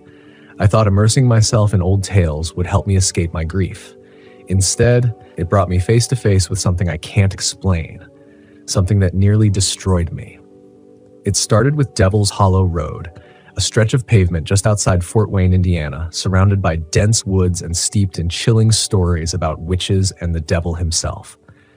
I'd come across the name while researching local legends and knew I had to see it for myself. I wish I hadn't. The trip began uneventfully. I parked my RV in a clearing near the edge of the road, a little farther from the main campground than I probably should have. I wanted privacy to write and think, and the spot was perfect. Quiet, secluded, surrounded by towering trees that glowed gold and orange in the autumn sun. The first sign that something wasn't right came at a gas station just outside the area. The attendant, a grizzled man with a thick beard and tired eyes, gave me a strange look when I mentioned where I was headed. "Devil's Hollow, huh?" he said, leaning on the counter. "You doing one of those ghost hunting shows?" "No, I'm a writer. I'm working on a book about local legends." He snorted. "Well, you've picked the right place. Folks around here say that road's cursed. They say people see lights in the woods, hear voices that ain't there. Some folks go up there and never come back." I forced a smile. "Sounds like a story waiting to be told. Just don't go looking for trouble," he said, his tone suddenly serious. "The stories might be more than just stories." I arrived at my campsite in the late afternoon. The sunlight filtered through the trees, casting long shadows over the RV. It was beautiful, but unnervingly still. That night, as I sat at my laptop trying to write, I heard a scratching noise outside. It started faint, like twigs brushing against the side of the RV, but grew louder, more deliberate. "Probably just a raccoon," I muttered to myself, grabbing a flashlight. When I stepped outside, the air was sharp and cold. I shone the light around the RV, half expecting to see an animal scurrying away. Instead, I found long, deep scratches on the side of the vehicle, 3 parallel lines that stretched nearly from top to bottom. My stomach churned. No raccoon had claws that big. I retreated inside, locking the door behind me. The next morning, I decided to explore the area. Devil's Hollow was eerie even in daylight. The trees grew thick and close, their twisted branches forming almost a canopy overhead. The road itself was cracked and uneven, as if the earth beneath it had shifted. About a mile from my campsite, I found it, a burned patch of ground with a strange symbol scorched into the dirt. It was a pentagram, surrounded by intricate runes I didn't recognize. I crouched down, running my fingers over the charred edges. The air around the marking felt colder, as if the ground itself were leaching away heat. My breath fogged in the air, even though the day wasn't particularly cold. I pulled out my phone to take a photo, but the screen glitched, static lines distorting the image. "Great," I muttered, slipping the phone back into my pocket. As I stood, I felt a prickle of unease, like I was being watched. I spun around, but there was no one there. That evening, I couldn't shake the feeling that something was wrong. The scratches on the RV, the burned symbol, the glitching phone. It all felt connected, though I couldn't explain how. As the sun dipped below the horizon, I sat by the fire, trying to focus on my notebook. The air grew colder, and the shadows around me deepened, stretching like grasping fingers. Then I saw it. A figure stood at the edge of the clearing, tall and thin, shrouded in shadow. Its glowing eyes pierced the darkness, locking onto mine. I froze, my pen slipping from my hand. "Who's there?" I called out, my voice trembling. The figure didn't move, didn't speak. It just watched. I grabbed the flashlight and shone it toward the trees. The beam cut through the darkness, but the figure was gone. That night, I couldn't sleep. The RV felt stifling, the air heavy with unease. I lay in bed, staring at the ceiling, listening to the silence. Then the whispers started. At first, they were faint, like the rustling of leaves in the wind, but soon they grew clearer, more insistent. "Jacob." I bolted upright, my heart pounding. "Jacob." It was my husband's voice. I stumbled to the window, peering out into the darkness. For a moment, I thought I saw him, Michael, standing just beyond the trees, but when I blinked, he was gone. The next day, desperate for answers, I returned to the burned marking. The air felt even colder than before, and the forest was deathly silent. This time, I found more. Scattered around the pentagram were blackened candles, animal bones, and dark stains that looked disturbingly like dried blood. As I stared at the remnants of the ritual, the whispers started again, louder this time. "Come to us." The wind picked up, swirling leaves around me. I turned to run, but my foot caught on a root, sending me sprawling to the ground. When I looked up, the shadowy figure was there, standing over me. Its face was featureless, a void of darkness. Its glowing eyes bore into mine, filling me with a suffocating sense of dread. I scrambled to my feet and ran back to the RV, my breath hitching in my throat. That night, he came for me. The RV's lights flickered, plunging me into darkness. The temperature plummeted, frost forming on the windows, and then he was inside. I don't know how I got in. I didn't hear the door open, but when I turned, he was there. The silent man. He didn't speak, didn't move. He just stood there, his presence filling the small space like a black hole. Why are you doing this? I choked out. He tilted his head, his glowing eyes narrowing. Then the RV shifted, the walls groaning as if under immense pressure. Suddenly, the silent man raised a hand and the world around me changed. I was no longer in the RV. I was in my living room. The scent of Michael's cologne filled the air. He stood in front of me smiling, his arms open wide. "Jacob," he said softly. "It's okay. You can let go now. You can stay here with me." Tears blurred my vision. "Michael?" But then his face twisted, his smile stretching too wide. His skin cracked, revealing the same dark void I'd seen in the silent man. "No!" I screamed, yanking myself away from the illusion. Back in the RV, the silent man advanced on me, his presence suffocating. Desperate, I grabbed a can of camping fuel and splashed it across the floor. My hands shook as I struck a match. The tiny flame danced in the darkness. "This ends now," I said, my voice trembling. I dropped the match. The fire roared to life, filling the RV with heat and light. The silent man recoiled, his shadowy form writhing as the flames consumed him. I stumbled out into the cold night, watching as the RV burned, the whispers fading into silence. I never went back to Devil's Hollow. I lost almost everything in the fire. My laptop, my notes, my equipment. But I survived. Now, as I write this, I still wonder if it was all real, if the silent man was a figment of my grief or something darker. But sometimes, late at night, I hear whispers outside my window, and I wonder if he's waiting for me to return.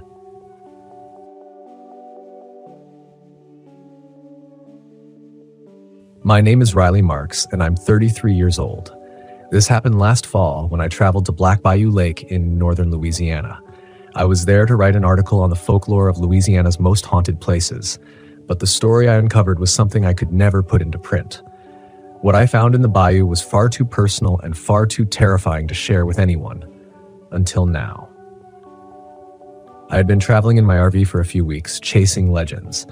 I'd interviewed locals about haunted plantations, mysterious swamp creatures, and long-forgotten ghost towns.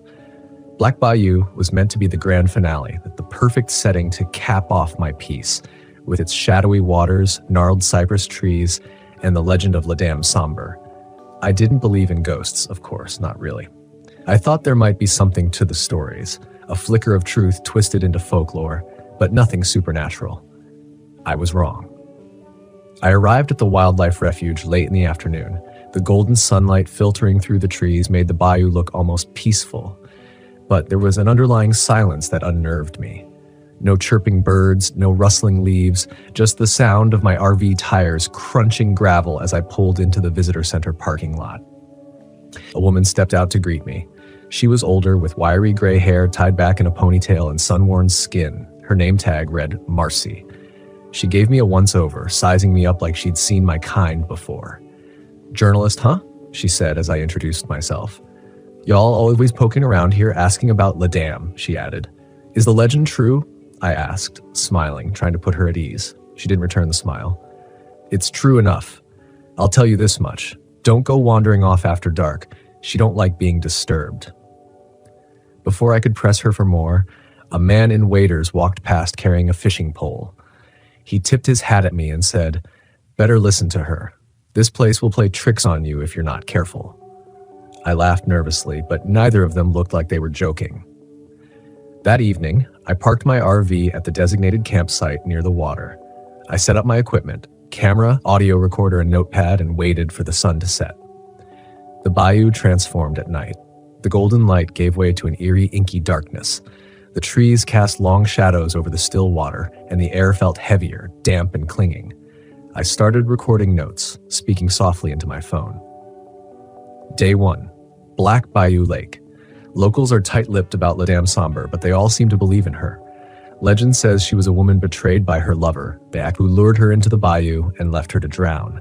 Her spirit's been haunting the water ever since, pulling people under if they get too close. I paused, feeling a chill run down my spine.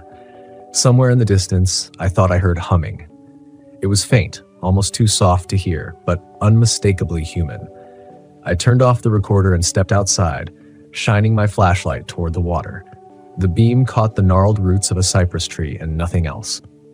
The humming stopped. The next day, I met a man named Cole at the visitor center. He was loading a small boat onto his truck. His face was tanned from years spent on the water. "You the one asking about La Dam?" he asked, spitting into the dirt. I nodded, and he chuckled darkly. "You don't look like the type to believe in ghosts." "I don't," I said. "I'm just writing a story." "Well, here's a story for you." He leaned against his truck, his expression growing serious. "A buddy of mine went out fishing one night, chasing lights he saw on the water, never came back. We found his boat the next morning, stuck in the reeds. No sign of him, but his pole was still in the water, like he just stepped away for a second." "What kind of lights?" I asked. "Lanterns, maybe, or something like that. Could have been La Dam luring him in. That's what the old folks say she does. Calls you out there with her singing or her lights, and once you follow her, you're done for." That night, I couldn't sleep. The silence of the bayou pressed against my ears like a weight. The faint humming I'd heard the night before had been easy enough to brush off as my imagination, but Cole's story had settled into my mind, churning like the water below. Around midnight, I heard it again, the humming. This time, it was closer, louder, and undeniably real. My heart pounded as I grabbed my flashlight and stepped outside. The beam cut through the darkness, bouncing off the water's surface. At first, I saw nothing. Then, in the distance, a flickering light appeared. It was faint, like the glow of an old oil lantern. I should have gone back inside. Every instinct screamed at me to stay put, to lock the doors and wait for morning. But something, curiosity, guilt, or maybe sheer stupidity, pushed me forward. I grabbed my boots and a jacket and followed the light. The trail wound through the trees, twisting and turning, until I lost sight of my RV entirely. The lantern light bobbed ahead of me, always just out of reach.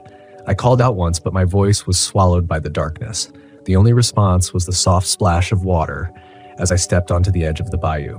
That's when I heard it, a voice, soft, melodic, and heartbreakingly familiar. "Riley," I froze. It couldn't be. The voice was faint but unmistakable. Eli, my younger sibling. They'd been missing for nearly 20 years, lost on a camping trip when I was supposed to be watching them. The memory of that day had haunted me ever since, and hearing their voice now sent a chill down my spine. "Eli?" I called out, my voice trembling. "Is that you?" The lantern light flickered, and a shadowy figure appeared on the water. It was hard to make out, but the shape was human, standing impossibly still on the surface of the bayou. My legs felt like they were made of lead, but I took a step closer, then another. "Come closer," the voice whispered. "Help me." I was waist deep in the water before I realized something was wrong. The figure wasn't moving. Its outline shimmered and wavered like smoke, and its eyes, dark, empty hollows, locked onto mine. The humming started again, louder this time, vibrating through my chest. Panic surged through me, and I turned to run, but the water around me began to ripple. Shadowy shapes darted beneath the surface, circling me like predators. I stumbled, falling to my knees, and that's when I saw her. La Dam Sombre rose from the water. Her figure was impossibly tall and gaunt. Her skin was pale and slick, her hair hanging in wet, tangled strands over her face. Her eyes glowed faintly, and her mouth curved into a jagged, unnatural smile. "You came for them," she said, her voice like a hiss, "but they're not here." I couldn't move. I couldn't breathe. Her hand reached for me, long and skeletal, dripping with black water. My mind raced, searching for something, anything that could save me. Then I remembered Marcy's warning. I fumbled in my pocket and found the small silver charm she'd given me earlier that day for luck. She'd said it would protect me, but I hadn't thought much of it at the time. I held it up, my hand trembling, and the ghost let out an ear-piercing scream. The water around me churned violently, and the shadowy shapes vanished.